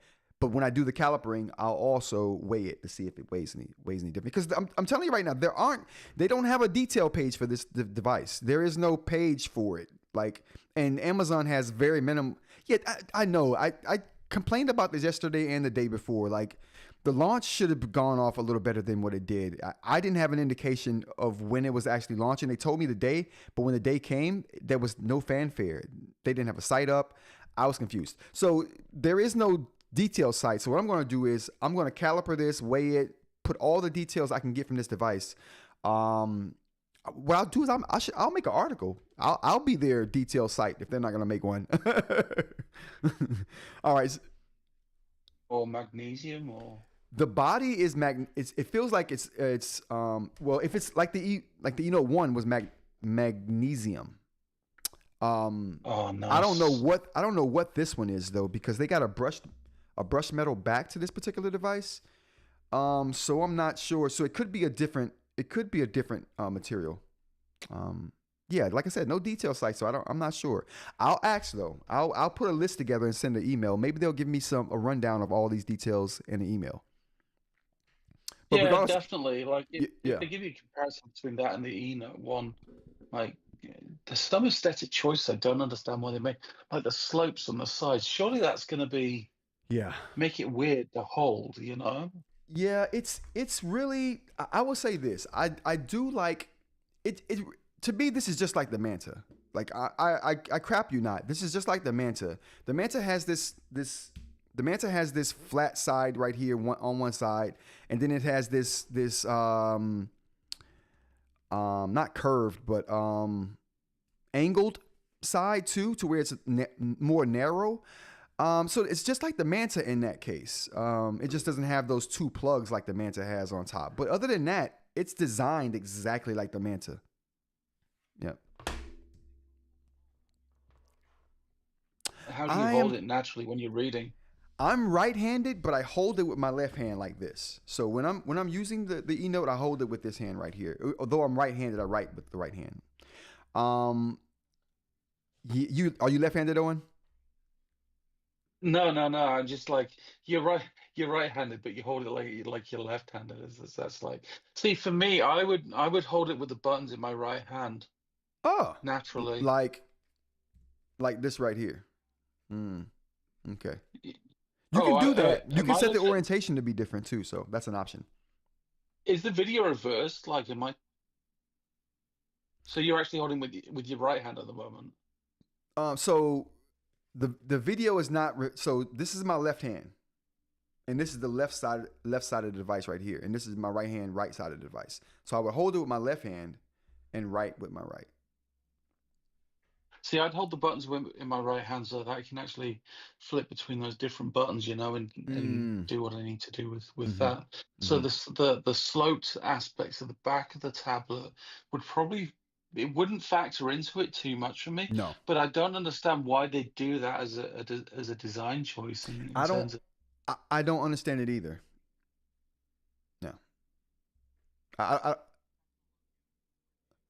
No, I don't understand it either, to be honest with you. I have reservations about the narrowing and the thinning of devices at just the edges. I don't think it's necessary. I think you're doing it for cosmetic reasons, and there's way more reasons to not do it than to do it. but what they're trying to do, they're trying to say, at our thinnest edge, we're 0.6 millimeters. Who cares if you're making sacrifices to do that edge? That's my problem. This is the point that I keep making about technology as a whole. I don't think as consumers we really want thinner. We want more value within our technology that makes our life easier. We don't care if something that's 0.55 millimeters. Right. Like it's the your functionality that I care Marcus about. Brownlees of the world care about crap like that. It's me and you. We want better battery life. Yeah. And a surface that feels good, but we'll get there. All right, but moving on to the let me take apart this. So moving on to the other aspects of the eNote. So we went through the update here, and I wanted to show a couple more things from this update. One of the things I wanted to show from the update is the voice dictation app. So if you go to the apps now, you have more apps than you used to have. So we always have these apps right here, but this voice to text app is new, and this more apps app is new, which gives you the ability to add Microsoft 365 Copilot, Kindle, and a bunch of other apps. Let's go ahead and take a look at those apps before we go to the voice recorder. So the more apps gives you the ability to, you got Adobe Digital's Edition, you got Bookmate, Hoopla, Kindle, Kobo Books, Libby, Leaders Audio, Moon Plus, Pocketbook, Read Era, and WeRead. I think the biggest thing here is going to be the Kindle app, maybe the Libby and Kobo Books app too. But let's go to the news apps we got. The BBC News, Feedly is going to be a big one here. I'm going to be using this Feedly app once I get around to downloading the rest of these apps here. That's going to be huge. For tools, we got eInk Bro, Local Send, Calendar, One Calendar. So it's nice to get into a few different calendar apps here. Red Read, Cinching, TickTick. Now, I'm not sure if you guys know about TickTick, but TickTick is one of those apps that's on the uptick. App on the uptick. Never mind. So TickTick is one of those apps that a lot of people are starting to use. So it's a to-do list, organize your day type of app. And I guarantee people are going to love having that on their eNote. For Office apps, we got 365 Copilot, OneDrive, OneNote, and Outlook. So a lot of Microsoft-centric stuff there. Learning, we got AnkiDroid. Just the name alone makes me want to delete this. Like any sane eInk manufacturer would run yes, on. Like this is Android 14. Only an idiot would not run Android on their e-reader, right? Oh, here you go, Owen. Crapping on Remarkable. Like look at how infinitely expandable that is. Like just by having Android instead of some random homebrew Linux product. Like yeah. Kind of idiot would think that was a better option. We're going to have this conversation one day because I definitely want to pick your brain about your disdain for other operating systems. Just a real quick, I think I like other operating systems other than Android on these devices because it makes the companies be original to some degree. But we'll talk about that. We'll explore that. I definitely want to pick your brain about that. So right here with the learning, we got. There we go. Right here with the learning, we got Quizit, Microsoft Translator, and we're going to end this with others, and then I'm going to go to the chat here. APK Pure, Aura Store, and Uptown apps. Who cares? I don't even want to look at it. All right, so let's go to the chat real quick. In the chat, we got... Oh, actually, let's go back to that one question we had. Amir said, which stylus do you recommend with the Vivewoods? For the Vivewoods, this is what I say. Go and get you... If you don't want to try the crystal nib in whatever pen you want, grab you a ceramic nib pen. Supernote sells a bunch of good ones. Try a ceramic nib pen on your Vivewoods. You will not regret it. All right, you will not regret it. If you don't want to do ceramic, try Palm. That's POM. Any stylus with Palm. Now, I am partial to the Lamy. I'm partial to the Lamy AL Star EMR stylus. I'm partial to that with the palm. If you're not going to use ceramic, try that. See how you feel about it. Because I think once you get the Lamy and you try ceramic and the Lamy, you're never going to go back.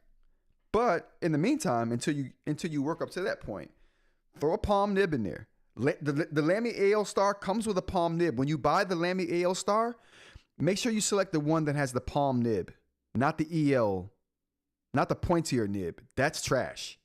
That's got a rubber thing in it. It's garbage. So don't do that. And that was for Amir. So Amir, I hope that helps you out. Duroc says also metered edge makes it nicer to hold. Yeah, a sharper edge isn't as nice to hold. And I know. See, this is why I have the Manta Spine. And the Manta Spines are a product I'm going to be releasing here pretty soon for the Manta. This takes that sharp edge of the Manta here that you can see here and makes it rounded. So you get a rounded edge there.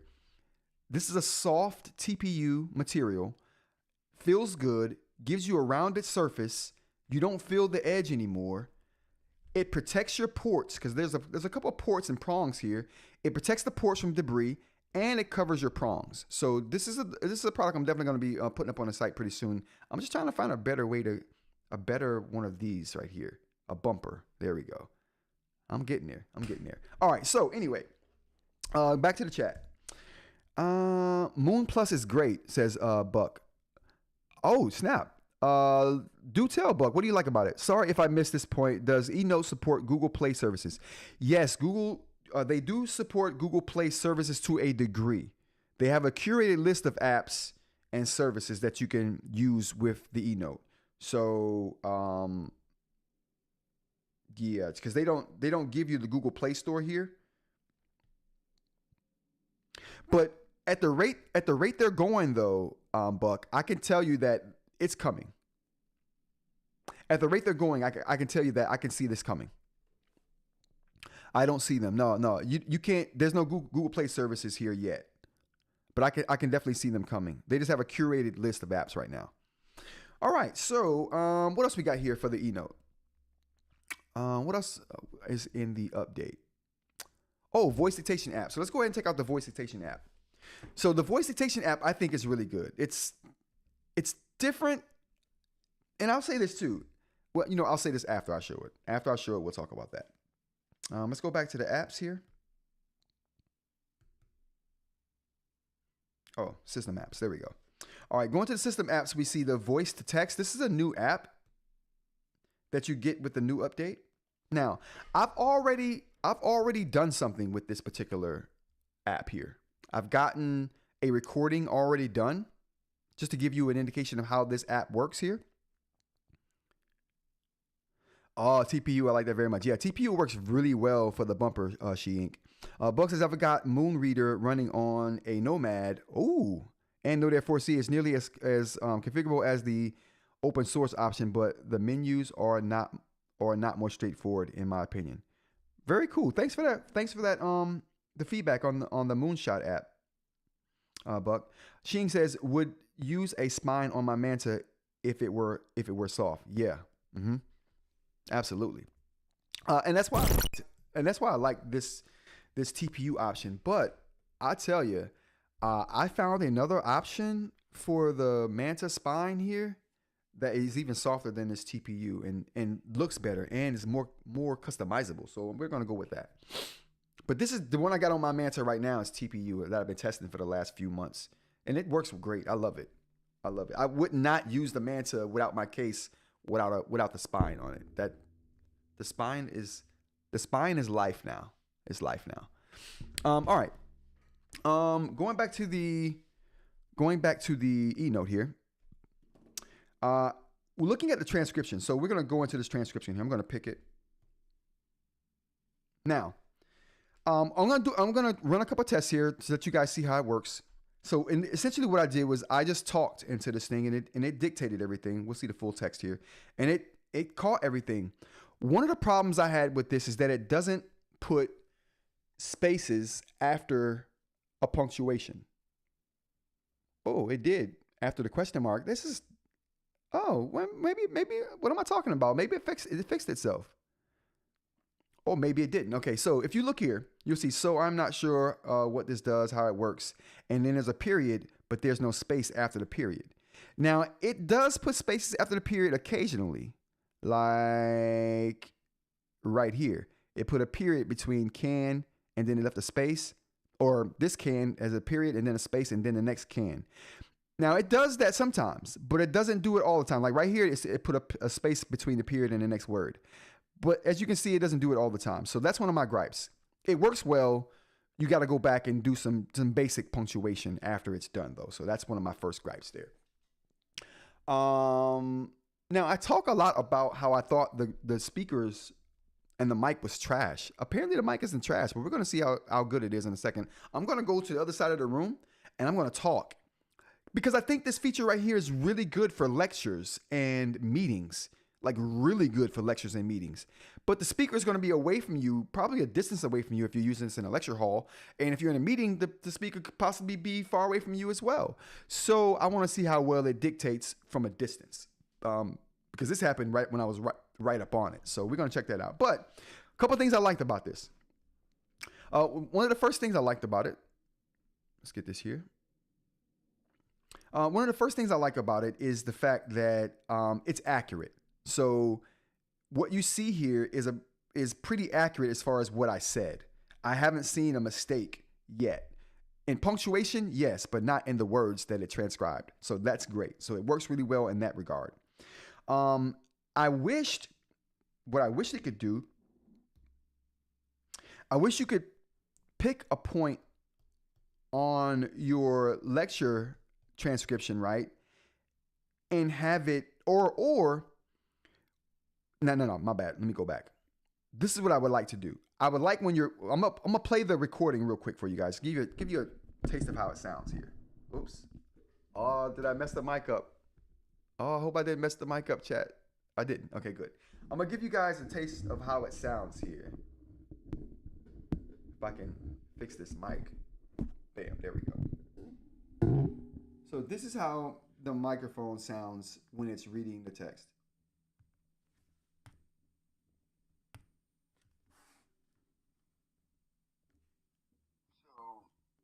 I'm not sure what this does, how it works, but I do know that it looks like it's okay. Punctuation isn't the greatest. There's no spaces after periods, which that could be better. As far as getting the words correct, though, and capitalization, I think that's good. I wonder what else you can do with this after you're done with it in this way. I'm not sure. All right, so that's how it sounds. Whoops. So that's how it sounds there. I thought that it didn't do a good job capturing my voice, and it may not have, but it did. That didn't hinder the dictation here. So I'm not sure if this is the sound is a product of the mic capturing bad sound, or if it's a product of the speaker just being trash and not putting out good sound. Yeah, I think that's integral here. Real quick in the chat we have Sheen says, I am very interested in the file management, Rod. How does it compare to the Supernote or the Viwoods architecture? Do you have links, folders? Can you copy paste files? Yes, we're gonna go over that too. I'll show some examples of being able to copy paste and duplicate. Duplications is not easy in this anymore. Like on the other systems, Supernote does it the best. But there are some workarounds. I don't like workarounds either, but we'll take a look at that. So this transcription app right here, I wish you could play the transcription, right? I wish and while it's playing, right? I wish they showed you where you were at in the text file. Like the highlight each word kind of thing as you're talking, so you know where you're at in this whole thing. They don't have that, which I wish they did have, which I will be putting that in the feedback. But what they do have, which I think is pretty impressive, is they give you ability. If you can look down here, if you look here, whoops, oh boy. If you see this right here, it says tap handwriting to play that audio. That's cool. I love that ability there. So basically what that does is it says, whatever I'm typing here, because I was writing as I was talking. I was kind of like simulating a lecture. So as I was talking and it was translating, I was actually writing some stuff as well. So if I tap that tap for handwriting to play that audio, wherever I tap on my handwriting, it will play what audio was playing or what was recorded while I was writing that thing. So let me give you an example. So I'm going to double tap on keep, and it's going to go to that spot in the recording that was being recorded while I was writing keep.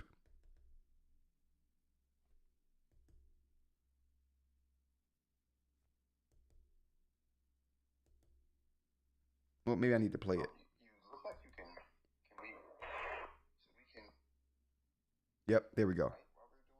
So I'm gonna tap at different spots in my handwriting, and it's gonna just jump to that spot in the recording that I was at when I was writing. So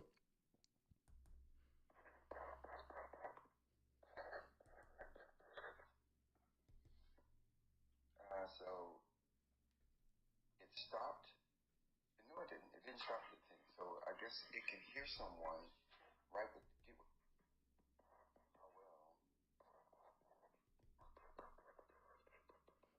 So you can see that it jumps here. And that's interesting because I wrote this first sentence after I wrote this last sentence down here. So I was writing, I started with hello world, this, that, and the third. And then after that, at the end of the recording, I went up top and I wrote this at the top. And it knew that. So it knows that this punctuation could be better was written while I was at the end of the recording, which had jumped there. So if I go to pause and double click pause,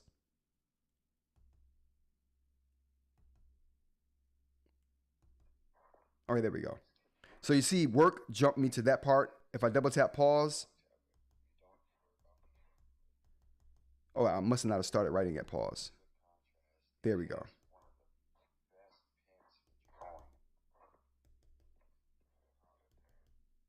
So you can see it jumping around as I click on different parts of the handwriting. I think that's interesting. I think that's very cool. Let me pause this. I think that is very interesting and very cool that they allowed you to do that. What that allows you to do is it allows you to take notes while someone's lecturing and you're recording the lecture. It allows you to say, okay, I wrote something that I didn't understand. What was the lecturer talking about when I wrote that? You can double tap that part that you wrote, and the audio recording would go exactly to the spot that you were at when you wrote that. I love that. I really do like that. Is it possible that you're not pausing long enough between sentences when they don't add the spaces after a period? That could be the case. But my problem with that, brother, is if they knew enough to put a period there, the system should have known enough to put a space there, because anytime you have a period, there's always a space that follows it. You know what I mean?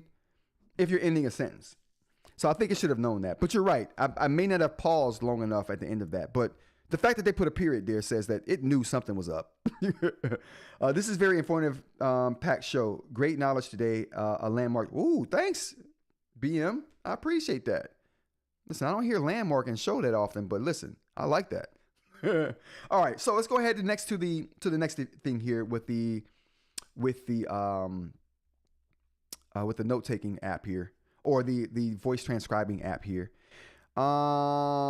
Redundancies. So I don't like the fact that this is a redundant app. So to me, this could have been in the Notes app. To me, this could have been a functionality of the Notes app. I also think that this app right here, let me just go back here. I think that this Notepad app right here, which just opens a notepad, could have been in the Notes app as well. You know what I mean? I think they're going the Viwood's way of adding redundancy to systems that could be in another app. I know that Aaron likes certain apps, like his meetings app being different from his Notes app. I can understand that, but I just don't like the redundancy.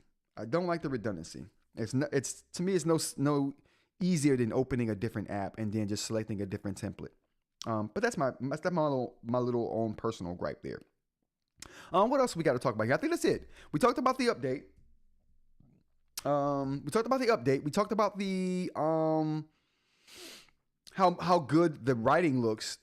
Like this is a market improvement over the eNote 1 and a lot of other eInk devices, how well this pen works on the screen. The first generation did not work as good as this. And I wanna attribute that to this new eNote 2 screen having more points of input for the pen, which makes having a pen that's this sensitive logical. It makes it worth having because it can take advantage of this new upgraded screen, or the new upgraded screen can take advantage of the sensitivity of this pen rather. Whereas the eNote 1, I don't think the screen can take advantage of this really nice pen here. Well, I'm not gonna call this pen really nice, a really sensitive pen. There we go. Parm, how's it going? This is I agree. Thanks, brother. Thanks, BM. I was about to read your message there, Parm. I would rather just remember to guard privacy and abide by our community guidelines. Oh, that was weird. That wasn't Parm's. I was about to read your message there, Parm. But yeah, if you want to throw it back up there, please throw it back up there. What else we got here? All right, so those are the things on the eNote. All right, those are the updates that we talked about and saw. What I want to do now, actually, you know what? I'm going to check out some of the features that eInk was talking about, the file management. So let's go ahead and take a look at that. So let's look at some file management here on the eNote. We're going to go to the Notes app. So how this works here, I haven't had my notes sync over from my eNote 1 yet. So I don't have all of my information here like I normally would have on my other device. It's supposed to sync seamlessly. It hasn't done it yet. I'll look into it. So what we can do here is let's see what we can do. So this is a note right here. Let's create a folder.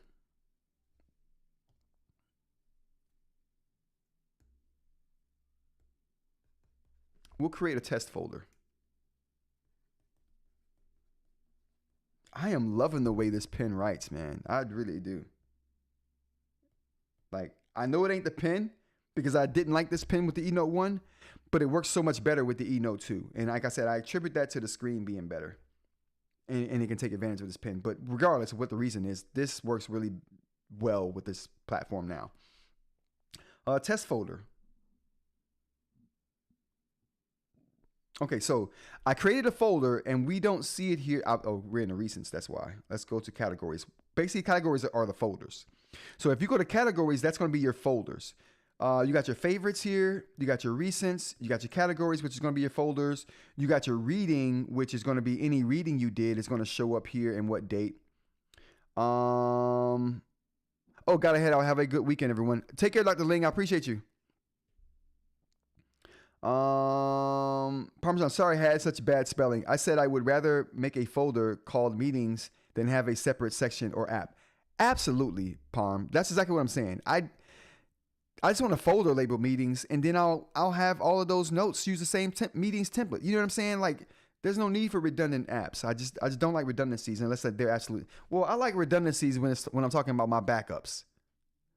My PC, I gotta have redundancies. My Mac, I gotta have redundancies. Redundancies and backups, good. Redundancies and apps,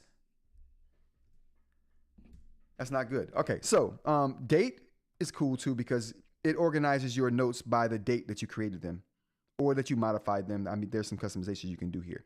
But anyway, categories is the folder system and the organization for the notes here. So right now I have an uncategorized folder that puts all of my uncategorized notes in. So if I made a note and I don't categorize it, they all go into there.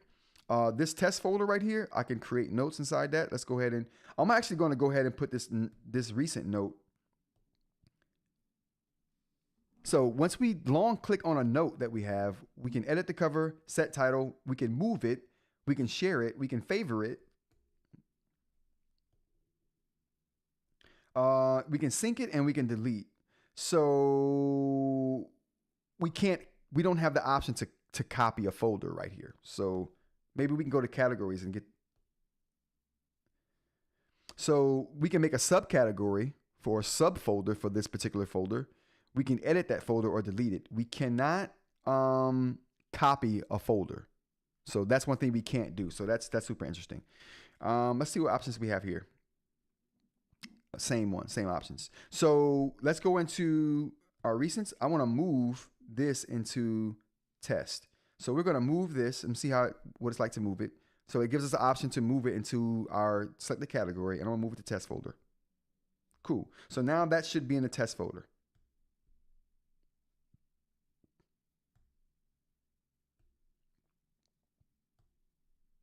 Cool. And we got that note in the test folder. Now let's see what we can do with the note once it's in the test folder. We have the same options. We can move it. We can't copy it. So we can't copy the note from here. So you don't, and this is what sucks about this. From this screen, I should be able to select a note and be able to duplicate it. I should be able to copy it. I should be able to move it. I should be able to copy it to a new location. Like all of those options should be here. Supernote does a really good job of that. This platform, not so good on the copying and duplicating and pasting whole notes and whole folders. So now let's look and see what we can do once we're actually in an actual note. Let's see what kind of tools we have available to us there. So I have 6 pages here. So I got 6 pages here. What can I do with these pages? Let's go ahead and see what can I do. Can I copy? So now I got to the edit options here for the eNote 2 for the notes, and it looks like we can move, copy, save as, so we can change the name, select all, we can duplicate, insert, forward, next, delete. So at least we can duplicate pages. So we do have that option. So if I click that, I'll get the option to duplicate it. Let's go down here actually. There we go. Okay, so those are the options I get for the pages once I'm in the Notes app. I get move, copy, save as, select all, duplicate, insert, forward, next, and delete. So as far as copy, paste, and duplicate and all that, we can select a page and we can duplicate it. Let's see what the duplicate does. So that just duplicates a page and puts it at the bottom here. So that duplicated the page that I selected and it moved it to the bottom right here. So that's the duplication right there. Let's go ahead and delete that.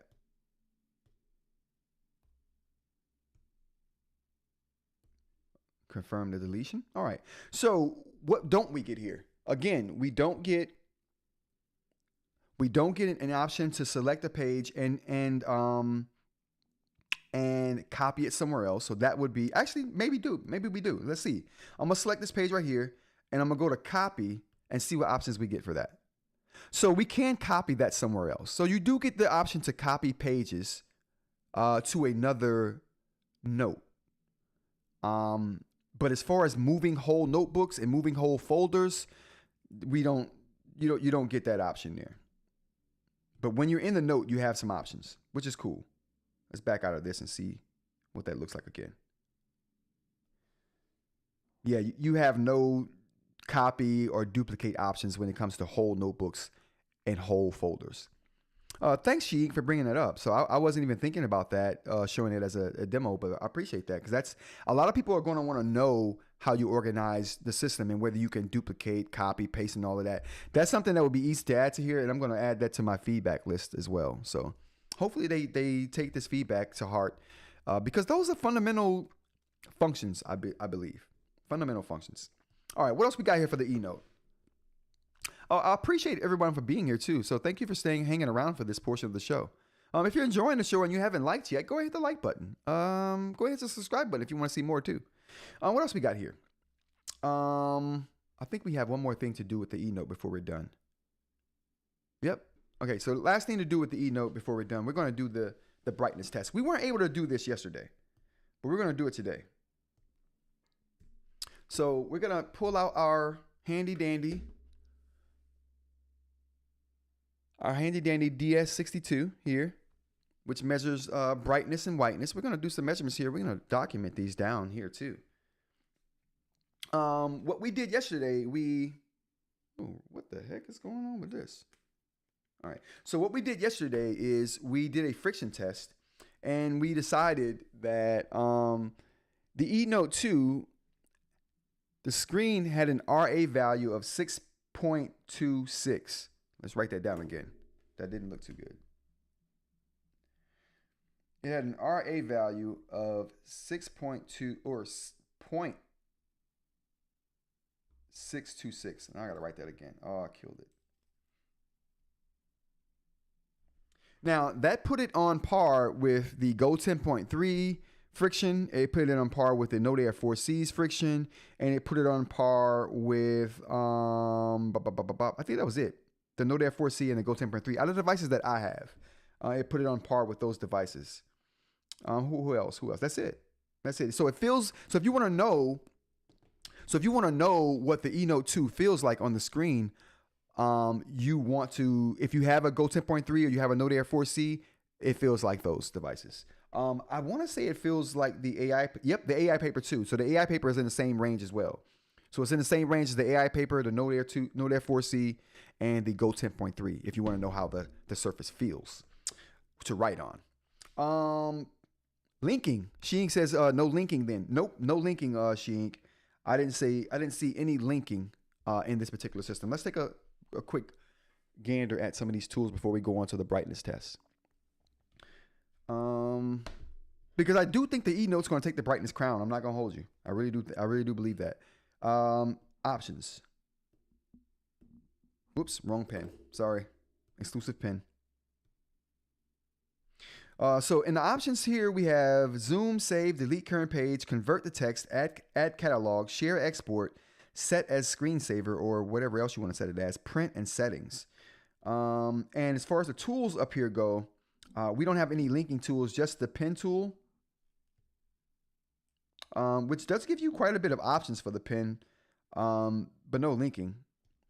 You get the eraser tool here, which gives you, again, quite a bit of options for erasing, but no linking. We get the lasso tool here, which doesn't give you any secondary tools. And then we have a line tool here, but that doesn't give you any linking ability as well. And those are the only tools you get up here.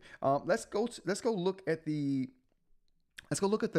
gallery app, because that's something they added to the system too. So we'll check that before we do the brightness. Where's the gallery? There we go. So gallery, I guess, is a picture gallery. You know what? They're copying Viwoods. They chose the wrong company to copy. Why copy Viwoods? Like, they're doing good stuff, but don't copy them for the UI, bro. Their UI is trash. It's getting good. Like, don't get me wrong. I think Viwoods is headed in the right direction. Hardware wise, UI wise, software. Yeah, but right now, the UI, caca. Why is PenStar trying to copy them? So, and when I say copy, Viwoods has duplicate notes apps, tons of them. Okay, it seems like PenStar's going that route. Viwoods has a picking app for just your screensavers. Why? Why? The gallery app seems to be exactly that. Why are we doing this? I don't know why we're doing it, but we're doing it. All right. So anyway, no pictures in the gallery. So good on you. We'll go back out of that. What were we trying to look at though? Oh yeah, we were going to go look at the gallery, but we looked at the gallery and realized that it's just pickings from Viwoods. They're calling it gallery. Who cares? But no linking, eInk. That sucks, but no linking. All right. I think that's it as far as the features go. Unless you guys want to see something else, you let me know if you want to see something else with the eNote 2. But right now, we're going to take a look at the brightness test. I do believe the eNote is about to take the crown from the Viwoods AI paper, because the Viwoods AI paper right now, as far as the devices I have, has the brightest screen. And I have about 10 devices here, 11 now. But this particular device right here, I think will take the cake. But we're about to see. Let's get the device out. All right. Actually, let's get to a screen that we can test. Go to the Notes app. Hit up the Notes app. We'll go to a note, and then we'll go to a fresh screen. There we go. So we got nothing on this screen right here. Let me back up a little bit so we can see the whole situation. So we got nothing on the screen right here. And the device is charged today. So we'll charge it and we'll test it. Do we need to calibrate though? Probably. I probably need to calibrate.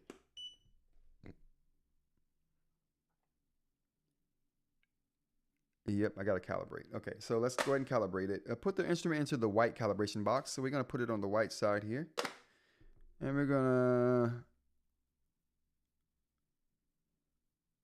There we go.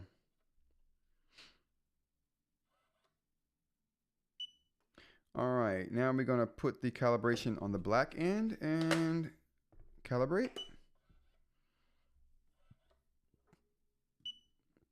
All right, and we're good to go. Oh, since it's already set up to do a brightness test, we'll do the brightness test first, and then we'll do the whiteness test. I'm gonna get myself ready to take these measurements down here. So we got whiteness and brightness. L, A, and B. All right, chat. So I got that written down. Let's go ahead and take the measurement for. This is going to be a measurement for brightness. See how bright the display is, and then we're going to check out the color shifts as well and compare those. So it takes 5 tests and gives me the average of all 5 tests.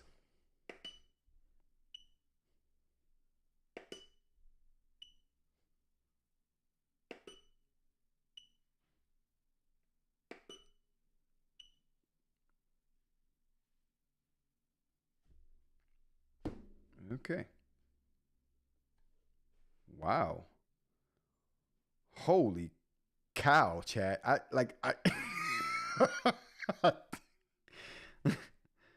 oh boy. All right. I totally had the case on while I did that. We didn't get any readings from the screen. My bad. All right, let's actually take the screen reading now. All right, let's refresh it. All right, do the refresh. The refresh is good. All right, now we're going to test the screen brightness. Holy cow. My bad, chat. I was testing the actual housing. I'm like, why didn't I get a reading? That's ridiculous. 0, 0. This thing is dark as crap. All right, last one. Nice. Okay, all right. So this is what we got, chat. So for brightness, we got 71.02. This is incredible because that means that this is not beating out the Viwoods. The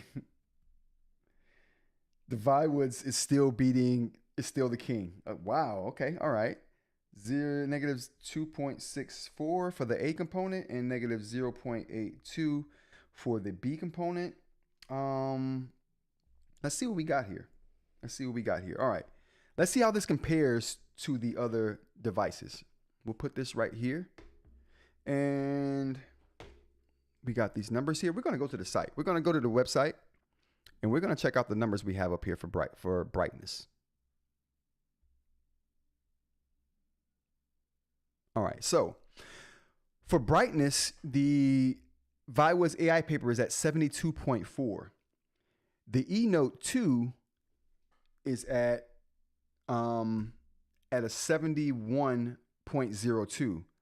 So the eNote 2, it's beating the eNote, but it's not beating the, dang man, the Viwoods is holding on. Jesus Christ, those dudes are doing a good job. So, yeah, I thought, I thought the eNote 2 was going to take the crown today, chat. I swore I was going to be able to come on here today and say the eNote 2 took the crown, but no, the Viwoods is holding on to that top spot. Holy cow. By a good little margin, too. Man. Okay. What's up, Viwoods? That's what's up. Okay. Anyway, let's look at the color. Let's look at the color shift we got going on. So for the Viwoods, for the eNote 2, we got negative 2.64 for the A component, which is the green red shift here. So let's see what this closely aligns to. 2.64. Wow. Okay, so it has the highest green shift of all the eInk devices other than the Tab Mini C. So Tab Mini C is at negative 3.69 for the green shift. The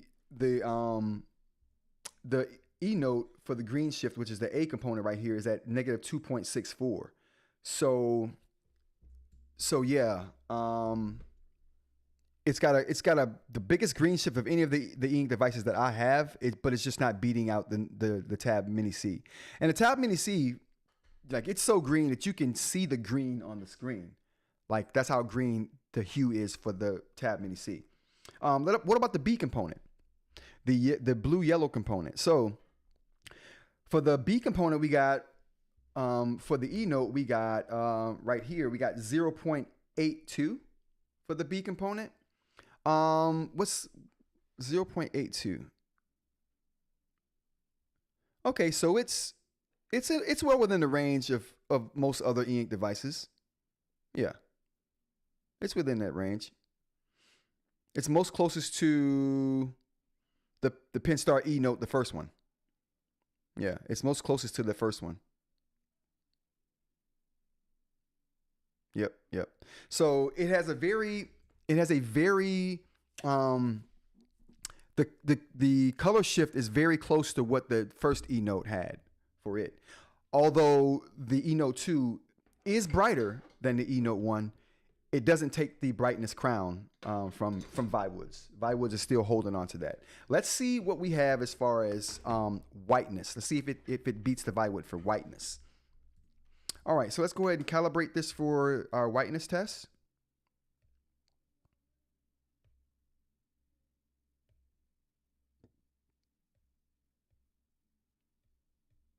Oops, wrong one.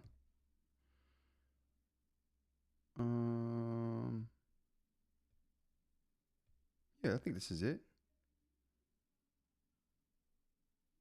No, it's not it. Measure.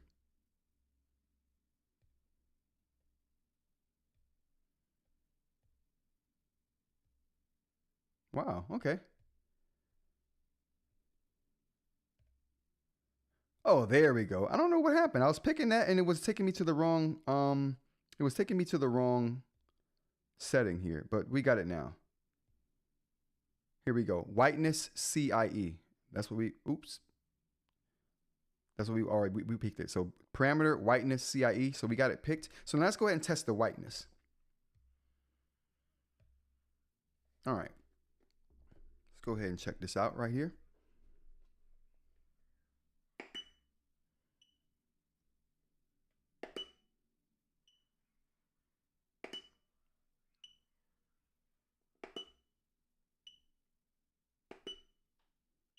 All right, so for whiteness, we got 46.99.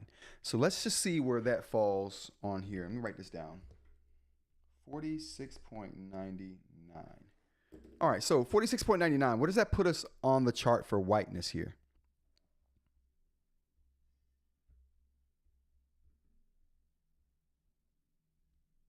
There we go. All right, so we got the whiteness chart up here, and we got 46.99. Let's see where it's at here. 46.99 is definitely, dang, man, the Viwoods is kid.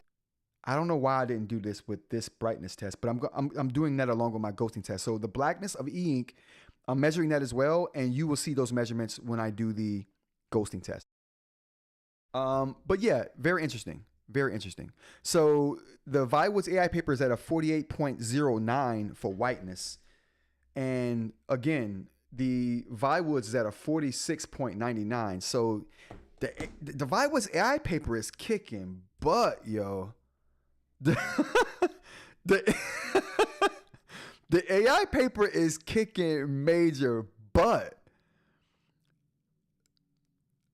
Touch layer and digitizer layer, EMR layer, through all of that, it's the brightest.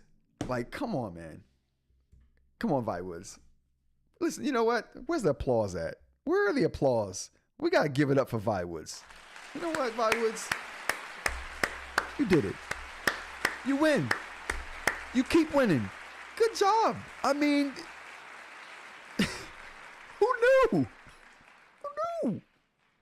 Oh no. Yeah, we're going to test blacks. We're going to test the blacks too. But I can tell you right now that the blacks on the eNote 2 are way more blacker. There's levels to this blackness, okay? It's way more blacker. Black Rants About Tech t-shirt on the website. Get yours today. Way more blacker. I'm going to test this out, but it's way more blacker on the eNote 2 than on the eNote 1. The eInk is. Like we could just look at, if we just looked at the two,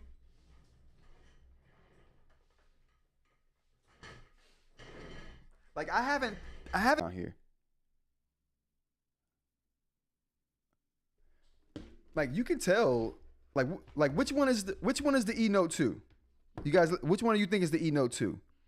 This one on the left or this one on the right? Which is the eNote 2? Just based off how dark the pen star looks. Which one we giving to the eNote 2 and which one is the eNote 1?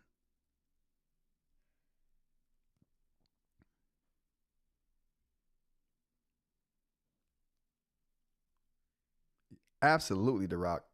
I mean, you could tell. You can see it. Oh, Buck says, I'm calling it too. Oh, whoa. Buck says this one has better contrast. Ooh. Can we see it now? Do you see the difference now? Can I come down more?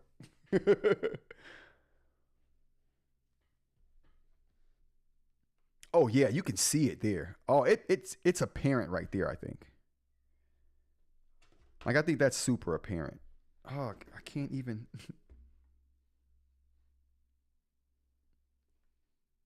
They don't give me much room. The pen, there we go. Yeah, it was just the lighting. I am not in agreement. Right, yeah. The right one is this is the eNote 2. The one on the right. So if you guys picked the one on the right, you were right about that. I definitely believe that it's darker. The ink is darker. The screen is brighter. Yeah. So the measurements bear that out. The measurements definitely bear that out, and I think that's super interesting. What else we got here? Oh, one more thing on the eInk tip. I think that we're done with the eNote here. One more thing I want to say before we get out of here, you guys, about the Crystal Nib. Thank you for everyone who purchased the Crystal Nib. I'm getting feedback all the time. People asking me when they're going to be back in stock. People letting me know how much they like them. People letting me know if they had a problem with them. So all feedback is good. And if you haven't reached out to me about your Crystal Nib yet, please do. Send me feedback at rantsaboutTech.com. You can send me feedback at rod@rantsaboutTech.com. You can send me feedback in the comment section. You can go in the Discord. I'm going to say this here for people who want to know when they're going to be back in stock. There's a lot of things going on. We may be switching materials. We may not. I'm waiting for the last bit of feedback to come in to make that decision. But regardless, if you want to keep up with what's going on with the Crystal Nib, you can do two things. You can subscribe on the website to the newsletter. I will be updating everyone on that list about the Crystal Nib and other products that we have coming along the way. Also, if you want to know more about the Crystal Nib, you can join the Discord. Link is in the description. You can join the Discord. I post information about the Crystal Nib there all the time. I have a behind the scenes section. I think that's only available to our original members of the Discord. But we will be making a subscriber tier, so the behind the scenes will be available to other people who are subscribing. But that's another way to get information is just join the Discord, and you will get up-to-date information on everything that's happening with the channel. And you stay up to date on what's happening in eInk, period, because people in there are talking about eInk and tech all the time. And like, I learn something every day in there. People that are way smarter than me are in that Discord talking about all kinds of stuff, answering questions, and I love it. So if you want more of this kind of stuff, definitely join the Discord. I'm ready to go for a Norris nib. Loving it in my Lammy. Oh, thanks, Buck. I appreciate that. I'm telling you, it's as much as you love it in your Lammy, and as much as I love it in my Lammy, I'm not gonna hold you. I love it in the Lammy. I love it even more in the Norris Digital. I don't know why. I don't know what it is about this particular pen and with the Crystal Nib in it, but I've been using this pen for this show with the Crystal Nib in it, and it's a dream to write with this thing. It really is. I don't know. It's really nice. With the Crystal Nib, the Norris is the bee's knees. Palm says, I was using a titanium nib for a couple days on another pen. I am using the Lamy with the crystal nib today. It is hands down the nicest feel I have felt. Love it. Thanks, Palm. I really appreciate that. So I'm getting good feedback for the crystal nib. And if the good feedback continues, there's a couple good things that can happen if you guys are loving the crystal nib as it is now. It's only going to get cheaper, which means I can either sell it at a cheaper price or start putting more in the package for the crystal nibs. That's going to be an option because the money that I'm making from this particular sale is going right into buying more of the same or buying more of a better material. But I'm not going to, like I said, the price won't come up. It'll just go down if I can do that. But I'm in it for the long haul. I'm going to make this the best it can be. These nibs are going to get to a point to where there's going to be nothing to complain about. It's just going to be all gravy all the time. I don't even eat gravy. Anyway, but you know what I'm saying. All right, everybody. That's the thing with the crystal nib. So thank you everyone who are into that project, the crystal nib project. I really appreciate you guys. If you're loving it, I really appreciate you. If you're not liking it, I appreciate you because that's good, valuable information for me. What else? Oh, Nick reached out to me in Philadelphia. Nick might be a permanent tester for whatever I'm putting out because Nick lives in Philly, and I can just throw Nick some stuff without having to mail it in the mail. Like, hey, Nick, I got some stuff I want you to try. Hit me up, Nick, through email or something. Let me know how you feel about it. All right, everybody. Let's get the outro music going, shall we? Bam, outro music going. All right, everybody. That's going to be the end of the show. I really appreciate everybody joining me today. Again, this is the Rants About Tech daily tech news show. We do this Monday through Friday, 10 a.m. to kind of whenever. Today was a kind of whenever show. It was 2-hour show today. What? Why? Why is chat? Why are we 2 hours in today? I don't even know what happened. But yeah, join us if you like this kind of content. Like if you liked it. Subscribe if you want to see more of it. We're gonna, like I said, I'm trying to make the show better. We're gonna improve the call-in section. Thank you to the people who called in today. Thanks for The Rock for calling in. Thanks to Owen for calling in. Thanks for Owen for always calling in. You're holding me down in this call-in section, Owen. I really appreciate it. Thanks to the chat members. I really appreciate all of you guys. Thanks to the Discord members. I really appreciate all of you guys for keeping things going here. She said, "Cause this is fun." I appreciate that, Sheen. Fun times today. Thanks for the time in chat. No problem, The Rock. Thanks to all of you guys for being here. And again, have a great day. Have a great weekend. TGIF. And I will see all of you hopefully next week. Peace.